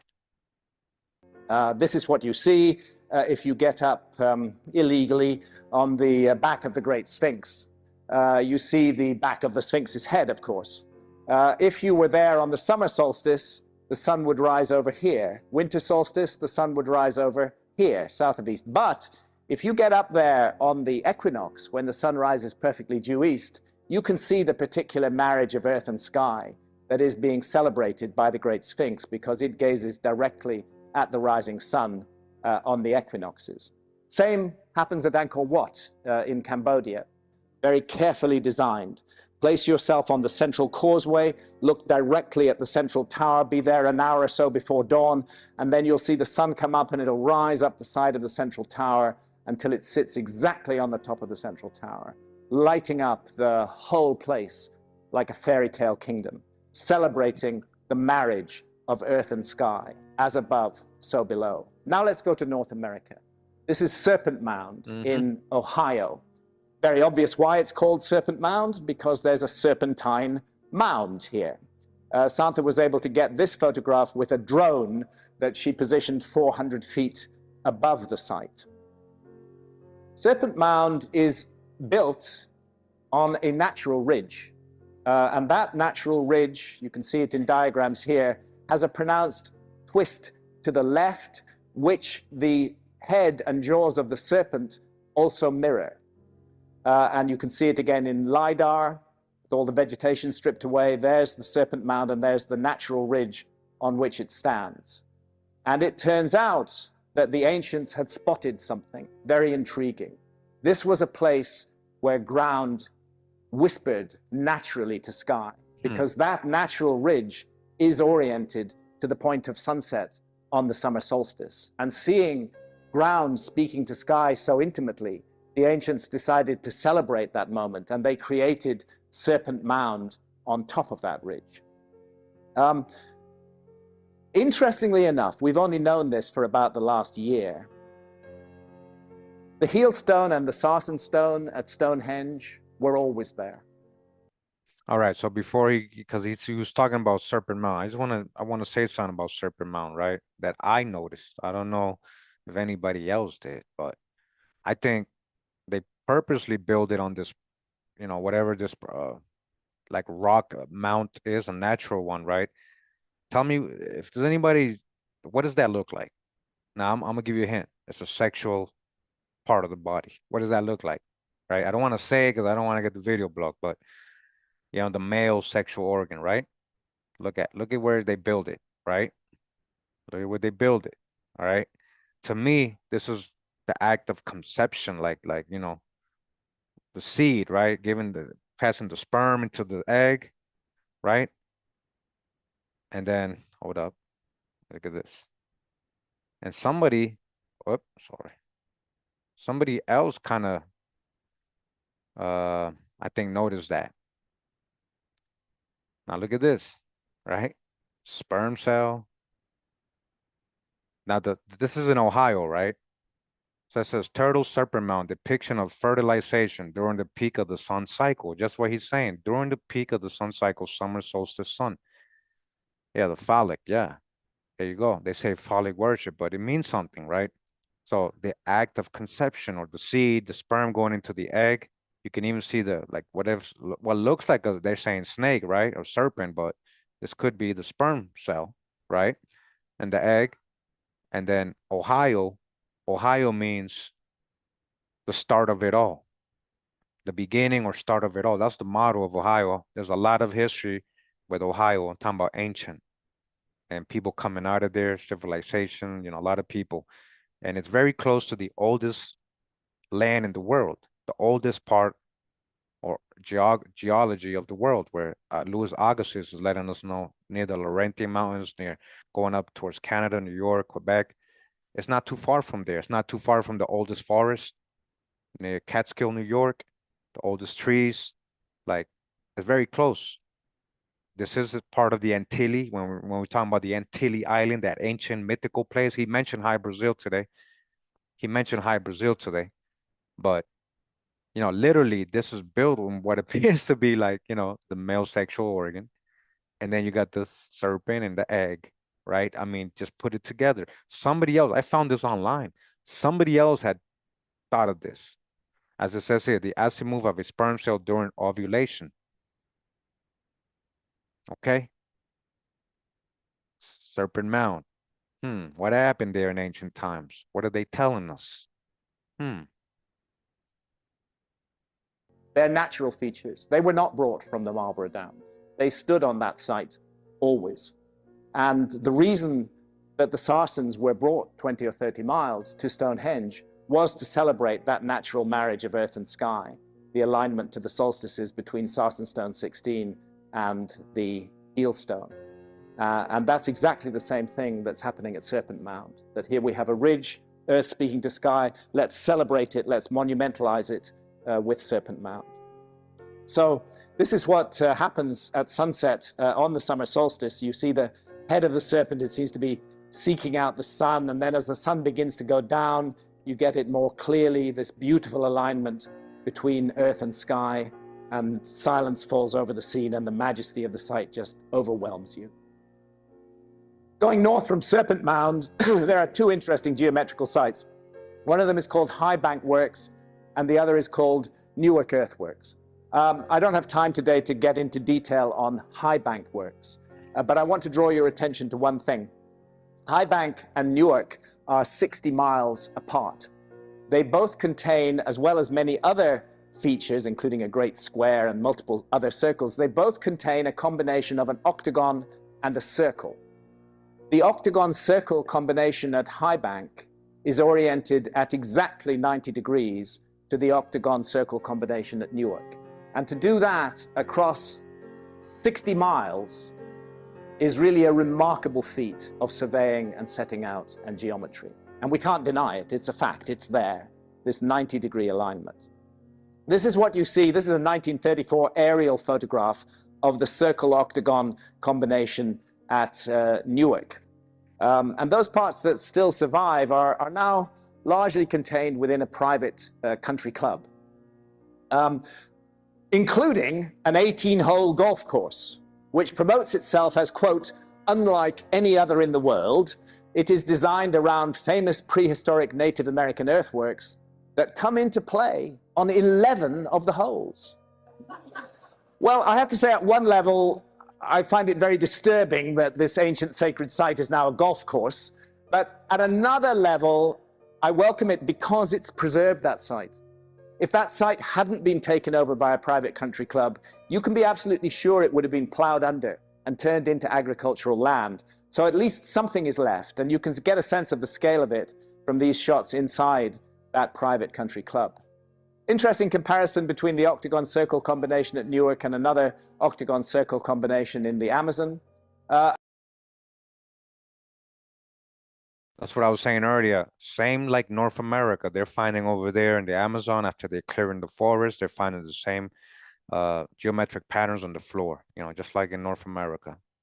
Another feature of Newark is the so-called Great Circle, or Fairground Circle, as it used to be called, because they once put a fairground inside it. It's got a diameter of 365.9 meters. I put beside it Avebury here, nearby to us, which has a diameter of 347.4 meters. Both Avebury and the Great Circle at Newark are true henges. A henge is an earthwork, and what characterizes a henge is a ditch and an embankment. And in the case of all true henges, the embankment is placed outside the ditch. That's why we can say immediately these sites were not used for defense. Because if you want to make a moat, why, you're going to put it outside your embankment, not inside your embankment. You can get a sense of the embankment at Avebury here, and even better in this aerial photograph. There's the ditch that runs all the way around Avebury. And there's the embankment on the outside of it. And I'm sure many of you have done the walk along the chalk path on the embankment, and some very spooky, mysterious trees here, I have to say, like something out of Tolkien. Very few of the stones are left, but this is a true henge, and so are the North American earthworks and the Amazonian earthworks. Ramal do Capatara, that's a true henge with the embankment outside the ditch. And here in Jacosa, we have a square embankment with a ditch inside it, and it's surrounding a circle. This is the project that the ancient Greeks called squaring the circle, and which is too often attributed only to the ancient Greeks. A similar site existed in Pike County, Ohio. It was mapped in 1848, but it's now been swept away by economic development in the region. So he just said they used to only credit that to the ancient Egyptians, the circle and the square. And there's something, you know, Glenn Beck back in the day was pointing out when he did his little, he dropped some info, right? He dropped some some info in his little MSNBC segment he had before he got fired and stuff. Yeah. So again, all over the Americas, you see, ancient, and the more ancient, archaic, what do you call it, depiction, and not just in the walls. This is what I'm saying, not just in the stones, but in the ground. All right, in the ground, you can see it, not just in a story in a wall and hieroglyphics. And interestingly enough, just last year, a square, the remains of a square formation was found inside the southern of the two inner circles of Avebury. So it seems the same exercise was being replicated there. The perimeter of Newark's Great Square on the left is exactly equal to the circumference of the Great Circle in the center. And another feature at Newark, the Observatory Circle, has an area exactly equal to the area of the Great Square. This alone tells us we don't need any further information. Geometers and setting out engineers, highly skilled, were at work in the creation of these Native American earthworks. This is such a complicated story that I'm not going to go into it in great depth, but we all know the sun has its stopping points on the horizon. We call them the solstices. The sun stops still on the summer solstice, stays roughly in the same place for 2 or 3 days, and then starts to move back like a pendulum swing along the horizon. Same on the winter solstice. The moon has its stopping points too, and those stopping points are spread out over a cycle of exactly 18.6 years. Most of us are not aware of this today. Why should we be? We live in light-polluted cities. We can hardly see the skies at all. But if you were the ancients and you studied the skies, you would notice this phenomenon. And there are key moments, the maximum and minimum extremes in each case of the moon's range along the horizon. And it turns out that the octagon-circle combination at Newark targets every single one of these key moments in the 18.6-year cycle of the moon. And the majesty of it is the maximum northern moonrise, where the moon rises in direct alignment with the principal axis through the circle and the octagon. Let's move to Cahokia in Illinois. This is called Monk's Mound because a bunch of Trappist monks lived on it in the 19th century and grew vegetables there. We don't know what the ancients called it. And here, it's the largest pyramid in the Americas north of Mexico. And here, the focus of intent and observation was the sun. This is a solar-aligned site, a city of the sun, just as Heliopolis was a city of the sun. This model will show you how Cahokia looked in its prime. There's Monk's Mound, and off to the left of it is a wood henge. And again, many of us will be aware that there was also a wood henge at Stonehenge. And because the post holes have been found and dated, archaeologists have been able to reconstruct the wood henge of Cahokia. And it turns out that the center post through an equinox marker post targets the rising sun on the equinox, and also the summer solstice and the winter solstice are targeted. And this is the effect you get on the day of the equinox with the rising sun targeted through wood henge. So I think it's fair to say that there were people in ancient Native America with advanced surveying, geometrical, and astronomical skills. And they put those skills to work in the creation of enormous monuments, most of which have tragically been swept away. How far back can this system be traced? How much is left that allows us to begin to guess how old it might be? Well, we can go back to 1430 BC, which is about 100 years before the pharaoh Tutankhamun took the throne in Egypt, when this mound at Poverty Point in Louisiana was created. It's poetically known as Mound A, and it's the second largest earthwork in North America after Monk's Mound. It's 2,500 years old, approximately. But the key feature of the site are these geometric ridges.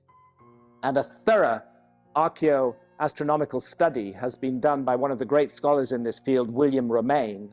And what he demonstrates is that these ridges align to key moments in the year: the summer solstice sunset, the equinox sunset, the winter solstice sunset, the summer solstice sunrise, the equinox sunrise, and the winter solstice sunrise.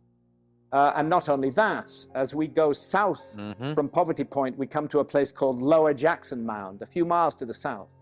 And Lower Jackson Mound is much older than Poverty Point. It dates to 3,500 BC, 5,500 years old. And yet, the makers of Poverty Point were not only aware of it, but they used it as the anchor of their whole site, because the three principal mounds of Poverty Point are lined up precisely north-south with Lower Jackson Mound. So advanced civilization, advanced science, advanced people.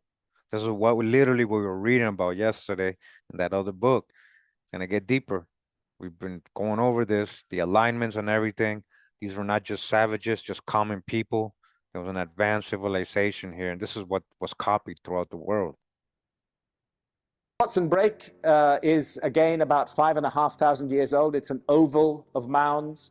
And again, the archaeoastronomy reveals the alignments. The summer solstice sunset, the winter solstice sunrise, and the equinoxes are all targeted by Watson Break. That's what the whole site is about. And there's geometry in these lower Mississippi Valley sites. 60-degree equilateral triangles are found in a great many of them. And we can trace the story back as far as Conley, which is securely dated to between 7,500 and 8,000 years ago. You guys hear that? That's way older than any so-called dynasty of Egypt. Fake Egypt, right? Again, that was all right here. That's why it's right there. And what was right next to that? They found, you know, evidence of agriculture next to a lot of these places. People settling down. That's what creates civilization, agriculture. We had all that. They're not finding that over there in Mesopotamia, the so-called cradle of life. Empty your cup. He just said 7,000, 8,000 years ago. Come on now. How much older the story goes back beyond that, we cannot responsibly say. What we can say is it's at least as old as 8,000 years. And given the massive destruction of the Native American earthworks, I would say the chances of it being vastly older than 8,000 years are very high. Certainly in the Amazon, there is a cosmically aligned site which is firmly dated to 13,000 years ago, and that's Painal do Pilau in the Amazon jungle. And I won't go into the details, it's all in the book, but it's carefully designed to target the winter solstice. And there's even a calendar inside it which marks off the 18 to 20 days before and after the solstice, and the equinoxes are also targeted at that site. So we would be wrong to conclude that these marriages of heaven and earth, this connection of sky and ground, this idea, this meme, if you like, we would be wrong to conclude that it is limited to the old world. All right. Okay, so somebody just came in the chat and said the whole world is old. I know what they mean. I know they're being subliminal because they feeling a little salty of America being the true old world. There's still an origin and center to this old world civilization. There's still an old world origin and center. And when you're talking about the oldest land, it's already been proven the oldest land is in the Americas. Catch up on the videos.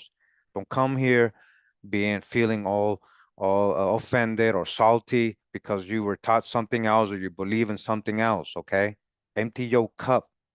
There's still an origin and center to everything. Because clearly it's found all over the New World as well. And we have been taught that civilization is entirely an invention of the Old World. That view is very firmly embedded in our own cultural arrogance living in the Old World. There's a very good book actually called History Begins at Sumer by Samuel Noah Kramer, which attributes the whole origins of civilization to Mesopotamia and the Sumerian civilization. Yeah, we know the story of they try to put everything over there and the fake old world.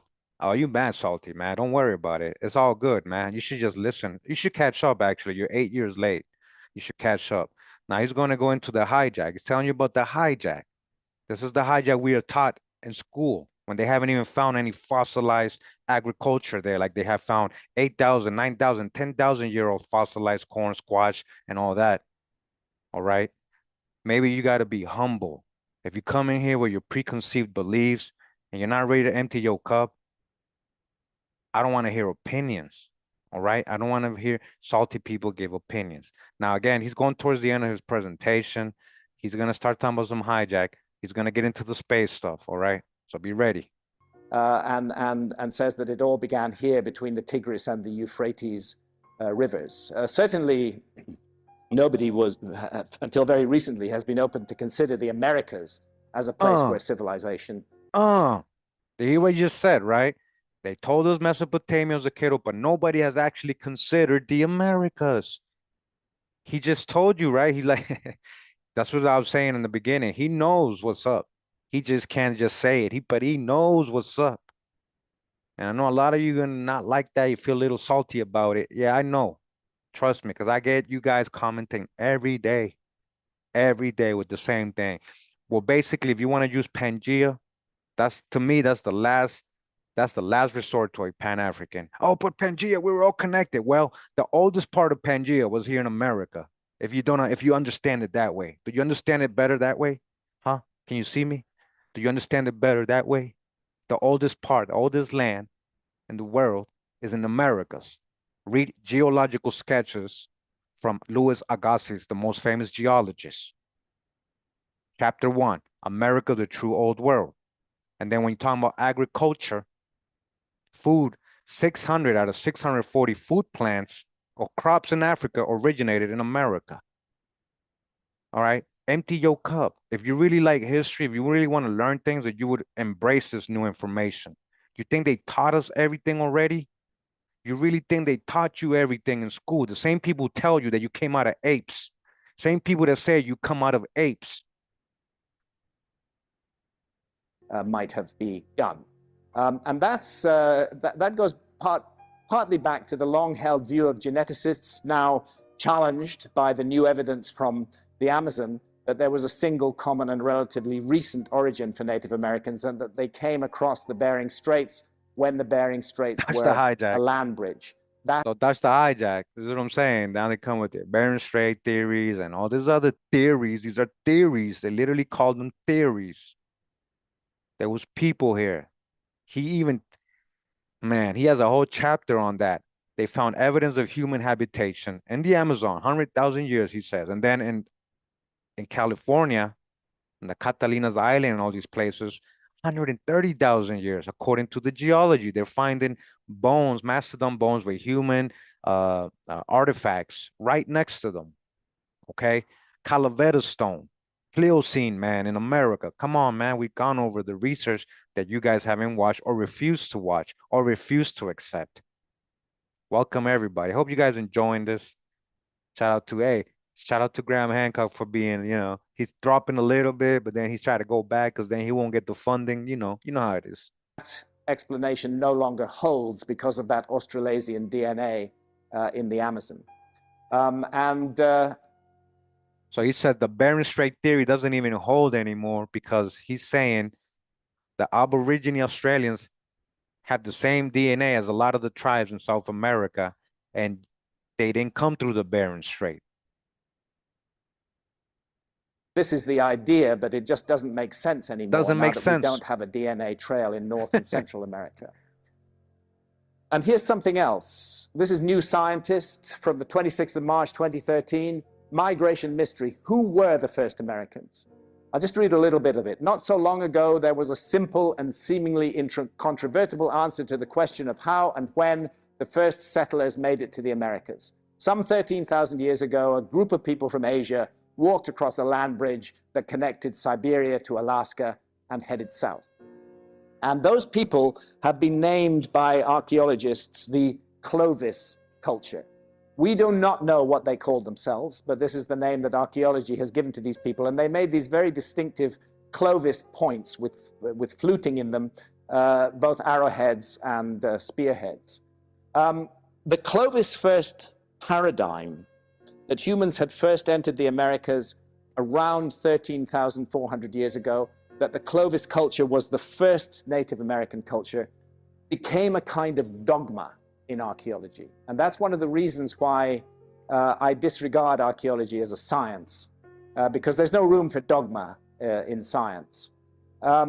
Archaeologists who defied that dogma, see, in archaeology, the stuff nearer the surface of the earth is the most recent, and the deeper down you go, the older it gets. That's why we say Upper Paleolithic for the recent part of the Stone Age and Lower Paleolithic for the oldest part of the Stone Age. In this case, the dogma was, and it held for more than 50 years, that there was no point in any archaeologist digging below the Clovis level, because archaeology had established that there were no human beings in the Americas before Clovis. And in fact, archaeologists who challenged that doctrine, like Jacques Cinq-Mars, who excavated Bluefish Caves in the Yukon and found evidence of humans there 24,000 years ago, those archaeologists had their careers ruined. I'm not speaking figuratively, they were literally ruined. Their research funding was withdrawn, they were mocked and humiliated at conferences, they were just shut up by the archaeological community. And as the Smithsonian has recently admitted, rather than launching a major new search for more early evidence, the finds steered fierce opposition and a bitter debate, quote, one of the most acrimonious and unfruitful in all science, according to Nature. For Jacques Cinq-Mars, it was a brutal experience. It effectively ruined his career and ruined his life, but he was right. So that's kind of what he's worried about, right? He's letting you know that when you go against mainstream, they'll ruin your career. All right. He keeps it. He's lukewarm. He keeps it half and half. He throws a little bit, but then he has a little bit of the hijack. Human beings. Right? Hold on. Watch this, guys. I mean, we've done so much research. We've done so much research. Where did they find a buried city? Almost 30 to 40 feet below, under volcanic ashes. That's this one, right? Where they get the story of Lemuria from the investigation of William Niven in Mexico. That's where that's where James Churchward stole the idea, all right, of Lemuria. Cuicuilco. Look it up. Cuicuilco buried under volcanic ash. It's so old, 7,000 plus, up to 9,000 years old, possibly. The pyramid of Cuicuilco in Mexico City. And everybody want to still talk about, why are you talking about what's older? The whole earth is old. Why does it matter? Okay, well, you want to be stuck on false beliefs and just generalizations. That's you. I like being specific. I like learning real stuff and getting to the bottom of everything. That's me. That's why I have my channel. If you disagree, go ahead and do your own channel. Go ahead and prove your points. Hopefully you got primary sources to do that and real research, real scientific research like we do in this channel. All right? Were at Bluefish Caves in the Yukon 24,000 years ago, and a detailed restudy of the site in 2017 has confirmed that. And today, as the Smithsonian admits, decades later, the Clovis first model has collapsed. And it continues to collapse because the dates keep on getting pushed back beyond 24,000 years ago. Back in the case of Topper in South Carolina, to more than 50,000 years ago. You hear that? Human sites in Carolina, listen to what he just said. Human sites they found dating up to 50,000 years ago. So what you mean Bering Strait and Clovis culture? He just said that has been debunked. That whole Clovis thing and the Bering Strait, all that is debunked. That's older than Göbekli Tepe, all that stuff. And even in Göbekli Tepe, you got to pay attention to the animals that are being portrayed there. Those are turkeys. Turkeys originate in America. I went and met Al Goodyear, the archaeologist who dared to dig deeper than Clovis, and who, just like Jacques Cinq-Mars, suffered terrible damage to his name and his reputation and his career from the hyena-like attacks of other archaeologists. But again, he was right. He took me to Topper. There's the Clovis level. And Al just had an instinct, really. He felt, I'm actually not going to stop digging once I've reached Clovis. It's a very big Clovis site. I'm going to carry on digging. I'm going to go deeper. And he went deeper, and lo and behold, he found evidence of humans present at Topper 50,000 years ago. You hear that? And then we have this in Nature in April 2017, the Cerruti Mastodon site, excavated by the chief paleontologist at the San Diego Natural History Museum, Tom Demaray, a site that shows evidence of human presence 130,000 years ago. Come on, man. That's more than 115,000 years earlier than Clovis. Come on now. And I went and met Tom Demaray at the San Diego Natural History Museum. And like anybody else who's suggested an earlier date for the peopling of the Americas, he has suffered the most unpleasant and vicious attacks, mainly from archaeologists. Because he's threatening them. They have somehow missed this, that human beings were in the Americas for more than 100,000 years before they said. Come on. And Tom Demaray's evidence is compelling. The attacks on him will continue, but he spent a day with me. He showed me that evidence in great detail. Again, I set it out at length in the book, and I'm convinced he's absolutely right. He's not documenting the presence of an advanced civilization in North America 130,000 years ago. This is typical Upper Paleolithic behavior. This is a group of humans who scavenged a mastodon skeleton, who scavenged the corpse of a mastodon, and they broke open the bones and they extracted the marrow and left evidence of their presence there. What? All right. So now earlier, what did I tell you? I told you he knows, guys. I told you. That's why I get disappointed at Graham. Why don't you just say it, man? Just say it's the true old world, man. You just said it's 130,000. Come on, man. But you want to talk about, oh, you don't know if the ancient Egyptians came here or the Mississippi people went over there. I'm not saying that, he said in the beginning. He didn't want to scare the people right away.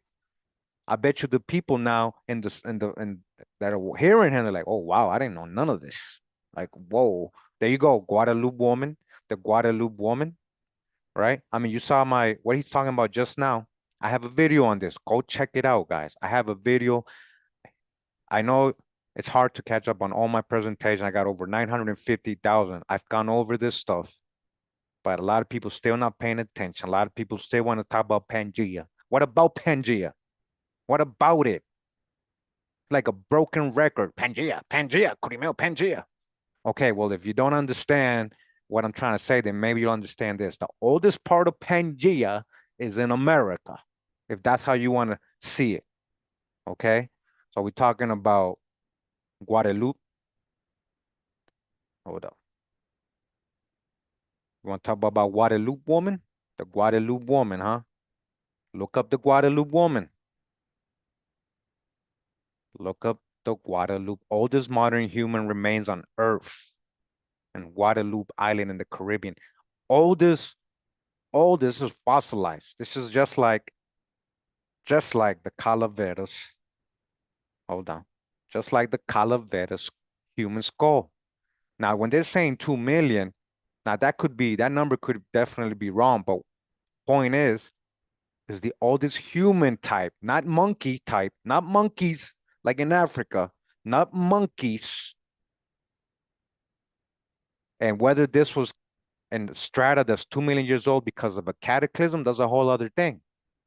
How old is really the earth? That's something we could debate, you know. The Bible says a lot shorter, but I also know that somewhere in some scripture, somebody told me that a day to the Most High is 1,000 years. A, a day to him for us is 1,000 years. So do the numbers, right? Times it times 6,000. How do you get? Anyways, I'm just telling you, this is what they're finding here. And they're finding these out of place objects and strata that the geologists are saying, whoa, whoa, how did it get there? This is like 1,000,000 years old. This is 150,000 years. This is how they determine it. This is how they're determining that. And then the archaeologists come, no, no, can't be. It can't be because they told me in school in my university that no, that couldn't be. Bering Strait 10,000 years ago. It can't be. Plus, I'm getting funded to say something else. All right.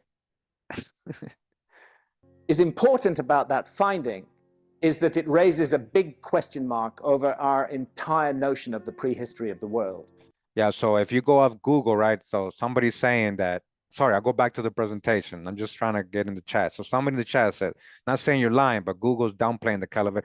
Google, is that your source? Google, really? Go watch my video, man. I'm reading real geologists, paleontologists wrote their journals before people started saying it was a hoax, and they just started saying it's a hoax just because they haven't been able to unprove what was already written in these scientific journals I showed, man. You guys got to understand what a primary source is. People that actually went and excavated and found these things, and they were scientists, not what Google says, man. Because if the Americas have been inhabited by humans for 130,000 years, more than twice as long as Europe and 10 times as long as previously supposed, then everything changes. Suddenly we have a vast, resource-rich landmass with 130,000 years of human prehistory, of which only the last 13,000 years have been documented because of the archaeological dogma that there was no point in looking deeper. Goodness knows what was happening here in that time that so far just nobody has cared to look for. It could have been the location of hitherto unrecognized advances and developments in the story of civilization. One of the reasons that archaeologists have missed it has to do less with dogma and more to do with a global cataclysm that occurred between 12,800 and 11,600 years ago. Okay, so, all right, you ready to dodge the hijack? I'm telling you right now. All right, now, so I read his book, Fingerprints of the Gods. It made sense. He might be talking about the flood. He might be talking about the days of Peleg. It says in the Bible, in the days of Peleg, the earth was separated. That could mean physically, or that could just mean the people separating. But either way, what he's trying to say is that all the cultures seem to have talked about an ancient cataclysm that happened around certain time period ago, and thus he's saying, well, it's not because they don't know and they're hiding the info, it's because a cataclysm happened and you can't can't remember anymore. This is when he's going to add his space stuff, all right, his space meteors falling, balls in space spinning, and all this other stuff. All right, so dodge the hijack, because I know a lot of you still down with that. I know a lot of you be still trying to argue me about spinning balls in space. And that global cataclysm is referred to in geology as the Younger Dryas. It's a very peculiar climate episode that unfolded between 12,800 and 11,600 years ago. This site, Murray Springs, is one of the last Clovis sites. And what we see here is a mammoth being excavated. And in the shoulder blade of that mammoth was found a Clovis point, dated to 12,800 years ago. But that was exactly the time that the Clovis culture disappeared. And it was exactly the time that the mammoths and the mastodons and the megafauna all became extinct. And we now begin to understand why. And it's to do with this peculiar line that you see in this exposed wash here. It's a peculiar line that's referred to as the black mat, which was draped like shrink wrap over the top of the remains of Eloise. And at the base of the black mat are some very distinctive chemical and mineral signatures, which include iridium and nanodiamonds. Here, a closer look at the black mat. Iridium, nanodiamonds, platinum, melt glass, carbon spherules. Those nanodiamonds are created by the shock and heat of a cosmic impact. When you find So this is where he's going into his cosmic impact. So look, I'm not saying there wasn't cataclysms because we know even in, okay, so in the right, just gonna use one thing as example, the Popol Vuh, right? We're talking about different ages, right? And we're not just talking about one cataclysm, like Platoni said, you know, one of them. There's been many. There's been many resets, guys. How come you guys are learning about mud flood and the resets? You think that that hasn't happened already in ancient times? You think there hasn't been many resets? I'm trying to make you think bigger.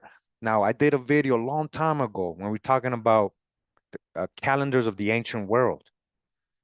Almost all of them talk about 4 or 5 ages of man and their culture, right?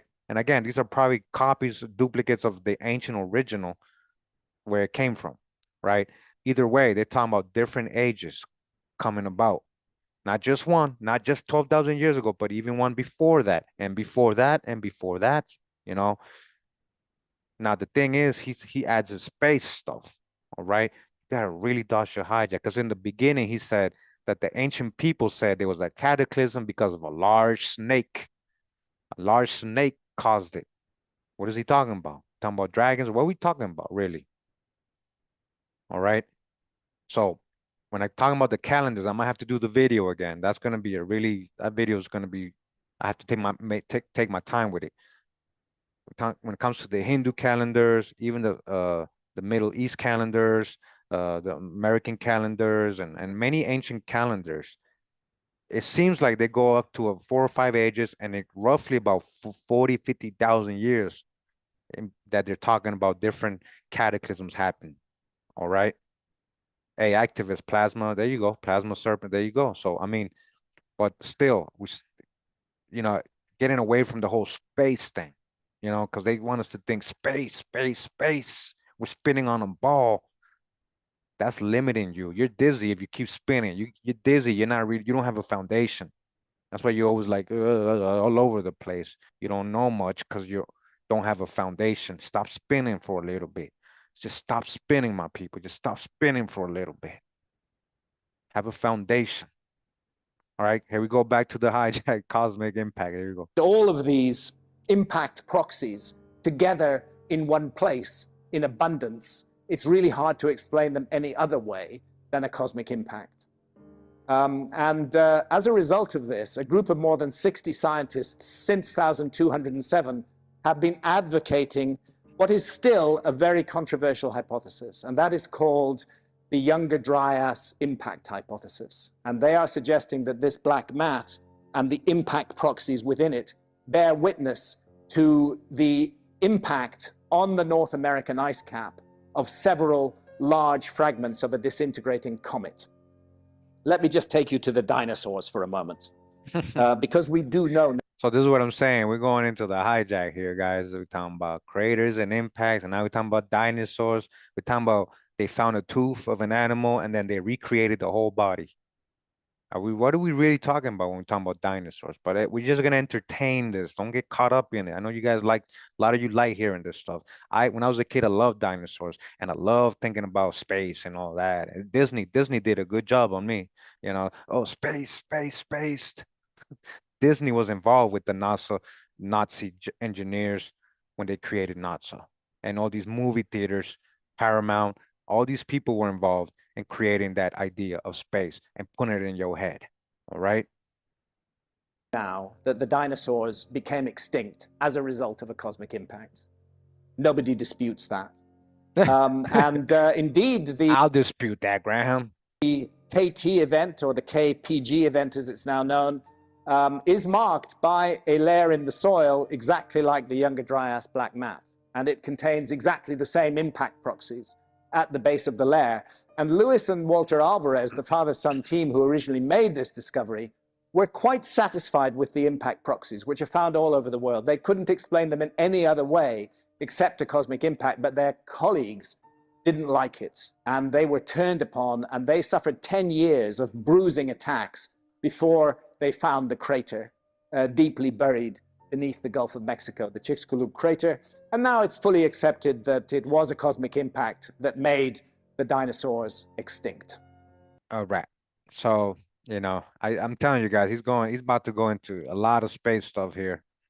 Now, we came here for the drop, not the theories. We got the drop. What are you saying about America, right?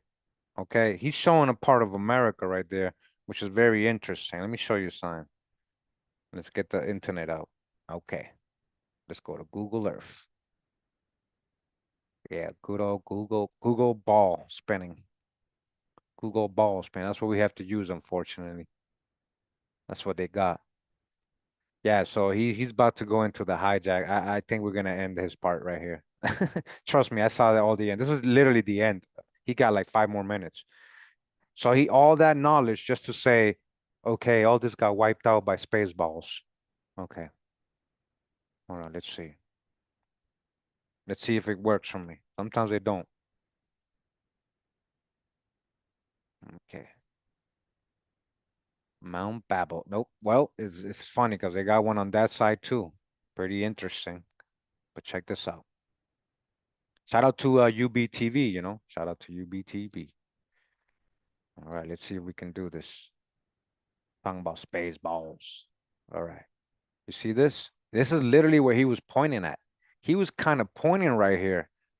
And his map, he had some section right here in Quebec. He had the ice over it, actually. That's still debated, even the ice caps and all that stuff, ice ages, all that. How do you know we're not in the ice age right now? Antarctica's frozen. I mean, the ice wall, right? We just saw a map, right? What do we see? The map? Ice free.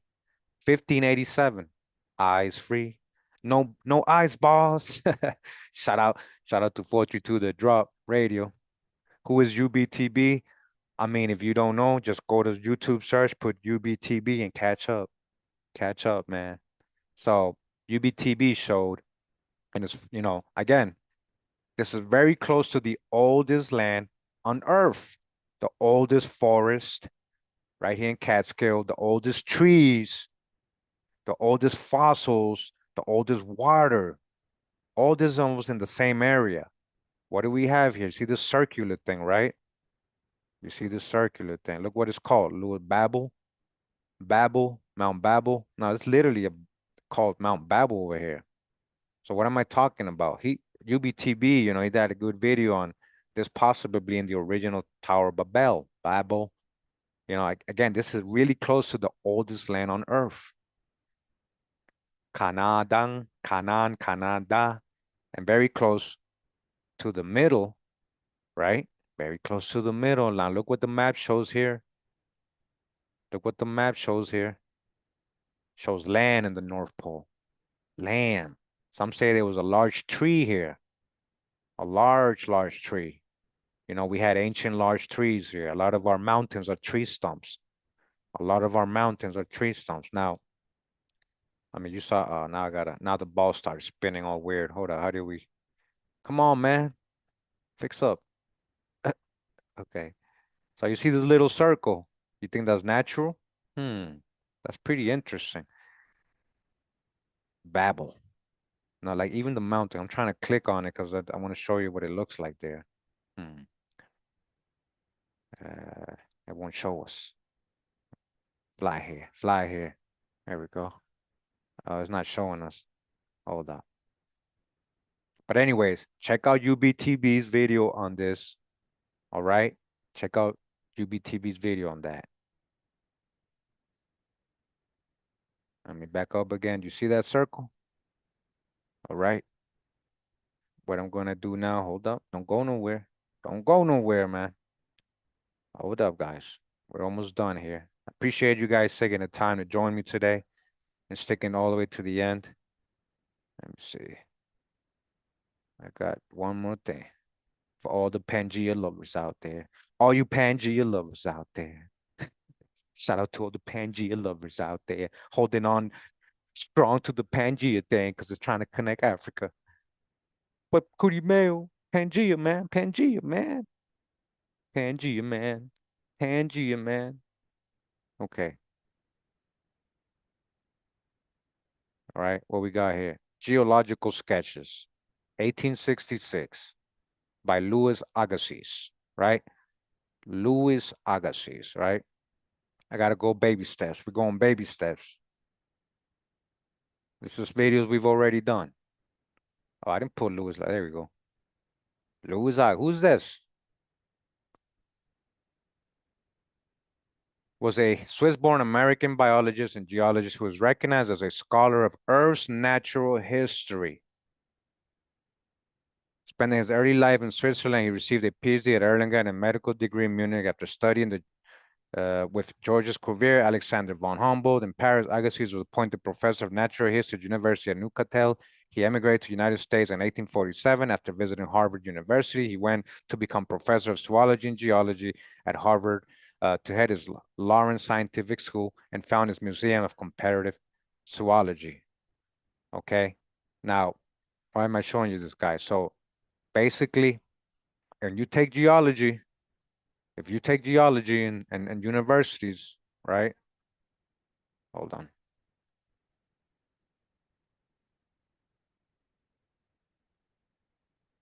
If that's your major, right? If that's what you're majoring on, they make you read this book. You have to read this book, right? What does he tell you right away? Hold on, let me just show you. A lot of you still have a lot of hard time with this. Page 1, contents. America, right? Let me make it a little bigger for y'all. America, the old world. America, the old world. Right in chapter 1 of his book that you have to take in college and universities, yet nobody pays attention. Nobody pays attention. Firstborn among the continents, though so much later in culture. That's what he says, because he still has to go there. Oh, remember, civilization started over there.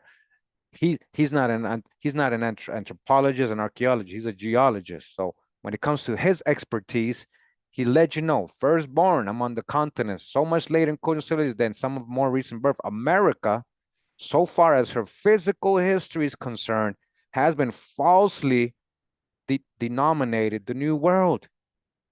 Falsely. Hers was the first dry land lifted out of the waters. Again, first dry land lifted out of the waters. Hers the first shore washed by the ocean that enveloped all the earth. Beside, and while Europe was represented only by islands, Europe was still islands. What do you mean they came out of Ireland and all this stuff? It was just islands over there, rising here and there above the sea. America already stretched an unbroken line of land from Nova Scotia to the far west, America, the old world, America, the old world. It's not just me saying it. Oh, Kurimeo, you and your theories. What do you mean my theories, man? Do the history. Hey, leave Clatoni alone. He's not saying I'm false, J9. You're misinterpreting what he's saying. He's cool. He's saying, he's repeating what they're saying, has been falsely denominated the new world. Falsely. It is the true old world. And Graham Hancock knows that. Graham Hancock knows that. The oldest land. The oldest land. Again, let's go back to that. The oldest land right here. He's talking about this area of the world right here. How do we turn? Here we go. He's talking about this land part of the world right here. All right. Hold on. Let me see. Let me close this. Thank you. Hold on. Let me get some more images before we go. Okay. Before we go. All right. Homework. Homework. This is a video I got. Old America, oldest water, oldest land, oldest fossil. Turtle Island. Go check out this video. Okay. We got the oldest mammal in the world. Hold on. Hold on. Sorry. We got the oldest forest and oldest trees in the world. So again, all you Pangea lovers, America, oldest part of Pangea. Here you go. But you didn't pay attention to this video. But Kurimeo, Pangea, man, we all connected. What's your point? What is your point, man? If you guys put, look, it's very easy to find my videos sometimes.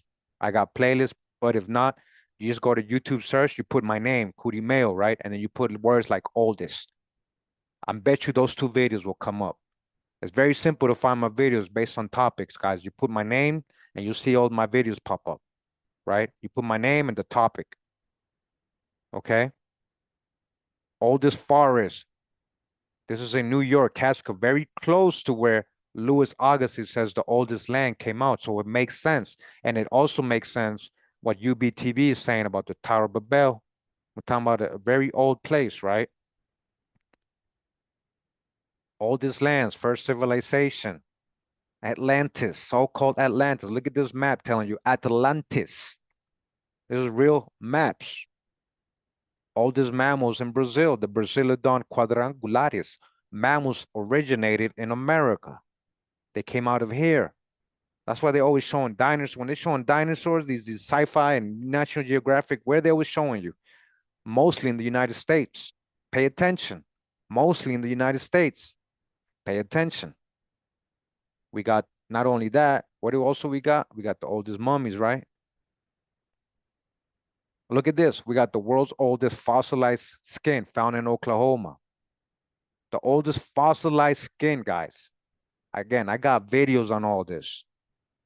We're not just making this up. And this is with science. This is scientists telling you this. Of course, this doesn't make headlines. This doesn't make your morning newspaper. They don't put this on the morning show, right? They want you to think you came out of monkeys and apes. They say, oh, we come out of Darwinism, right? We come out of, come on, man. Oldest alphabet. Where's the oldest lettering? Hold on. The oldest mummies. The oldest naturally mummified corpse recovered from the Atacama Desert is dated around 7,000 BC. That's over 9,000 years ago. We're talking about the Chinchorro mummies. The Chinchorro mummies. All right. Oh, that's some people from here in Costa Rica. They one of the blue zones, one of the blue zones in Costa Rica that has some of the oldest people in the world, you know. There's 5 places like that in the world. Where's the cover to my other? So you guys at least know the Chinchorro. Chinchorro. There you go. Chinchorro. Mummies, the oldest mummies in the world in America. And there's probably even older ones that they haven't found or they don't want us to know about. Okay? So it is important. If you guys don't understand why I do this and what's the point, Kurimeo? Who cares what's the old? Oh, all the land is old. Okay, yeah, all the land is old, but this is the oldest. This is the point. So we got the oldest land. We got the oldest fossilized corn, fossilized skin, watered, oldest trees, oldest forest. Be logical. Be logical. Wouldn't plants start growing here first? Then people start coming out. Where would Most High put the people? Where the Most High put the people? Didn't I just show the act of conception right there in Serpent Mound? It's not too far from these regions. Not too far from these regions, man. All right. Yeah. Hold on. But again, we've reached the end of our presentation today. All right. A little clap, clap, clap for Graham Hancock exposing, letting us know about the Americas. All right. But he had his hijack at the end. I had to end it. Little disappointed in my boy. Even though he opened up my mind way back. This is before I had a YouTube channel. I read his books. Way before I had a YouTube channel. Yeah. When I was still in high school, I was reading these books. When I was still in high school, while everybody else was doing something else, man, I was reading books like this. That's why I wanted to do my channel. Because then I ran into 42 the driver. He's like, yo, Kurimeo is right here in America under your feet the whole time. I'm like, oh my gosh, I knew that. I had a feeling. My spirit told me that. My research was telling me that. But nobody was literally saying it like that. All right. That just, from there, you know what happened from there, man. 8 years strong doing this. Okay. I appreciate you guys again being here, taking the time to come visit me. Hold on, let me again, shout out to Graham Hancock for trying. Still not he's not spilling the beans fully, even though he does all the time. but he still don't. He does all the time, but he still don't. All right. We're gonna go out with the anthem. We're gonna go out with the anthem. All right. What's the anthem? Shout out to Robin Dre Beats. Shout out to Robin Dre Beats. Hold on, guys. Hold on. Hold on. Hold on. Whoa. Robin Dre. Whoa. Bye. Hold on. Whoa. Hold on. I got so many things open. I got so many things open. Hold on. Where did my thing go? Okay, here we go. My fault. Now I lost my song. Now I lost my song. Hey, if you like what I do, you know, you want to support in any way, yeah, you can do that in my Patreon page or just joining the my channel. Hold on. Gotta go with this. All right, all right. That's not even it. Is that it? That's not even it, man. What happened? I don't know what I did. I lost the song. That's all right. We'll go out with another one. We'll go out with another one. Again, just look at this map from 1587, man. No eyes, boss. No eyes, boss. Shout out to Drop. Shout out to Drop. No eyes, boss. Where the hell did that? Anyway, we'll go out with this one, I guess. This is a nice one, too. Shout out to Robin Dre Beats. Shout out to Robin Dre Beats. All right. Hold on. Bring it back. Here we go. Thanks for tuning in. I appreciate everybody that was here live. I hope you guys enjoyed this little presentation overview. You know, we had to dodge the hijack a little bit, but all right. If it walks like a cat, it talks like a cat, it meows like a cat, then it's a cat. Then this is the true old world, man. Come on, man. Get it together. All right. Much love and respect. Pura vida, mi gente. Wow. Robin Dre. Bye.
Oh, wow. Robert Dre, Peace be by.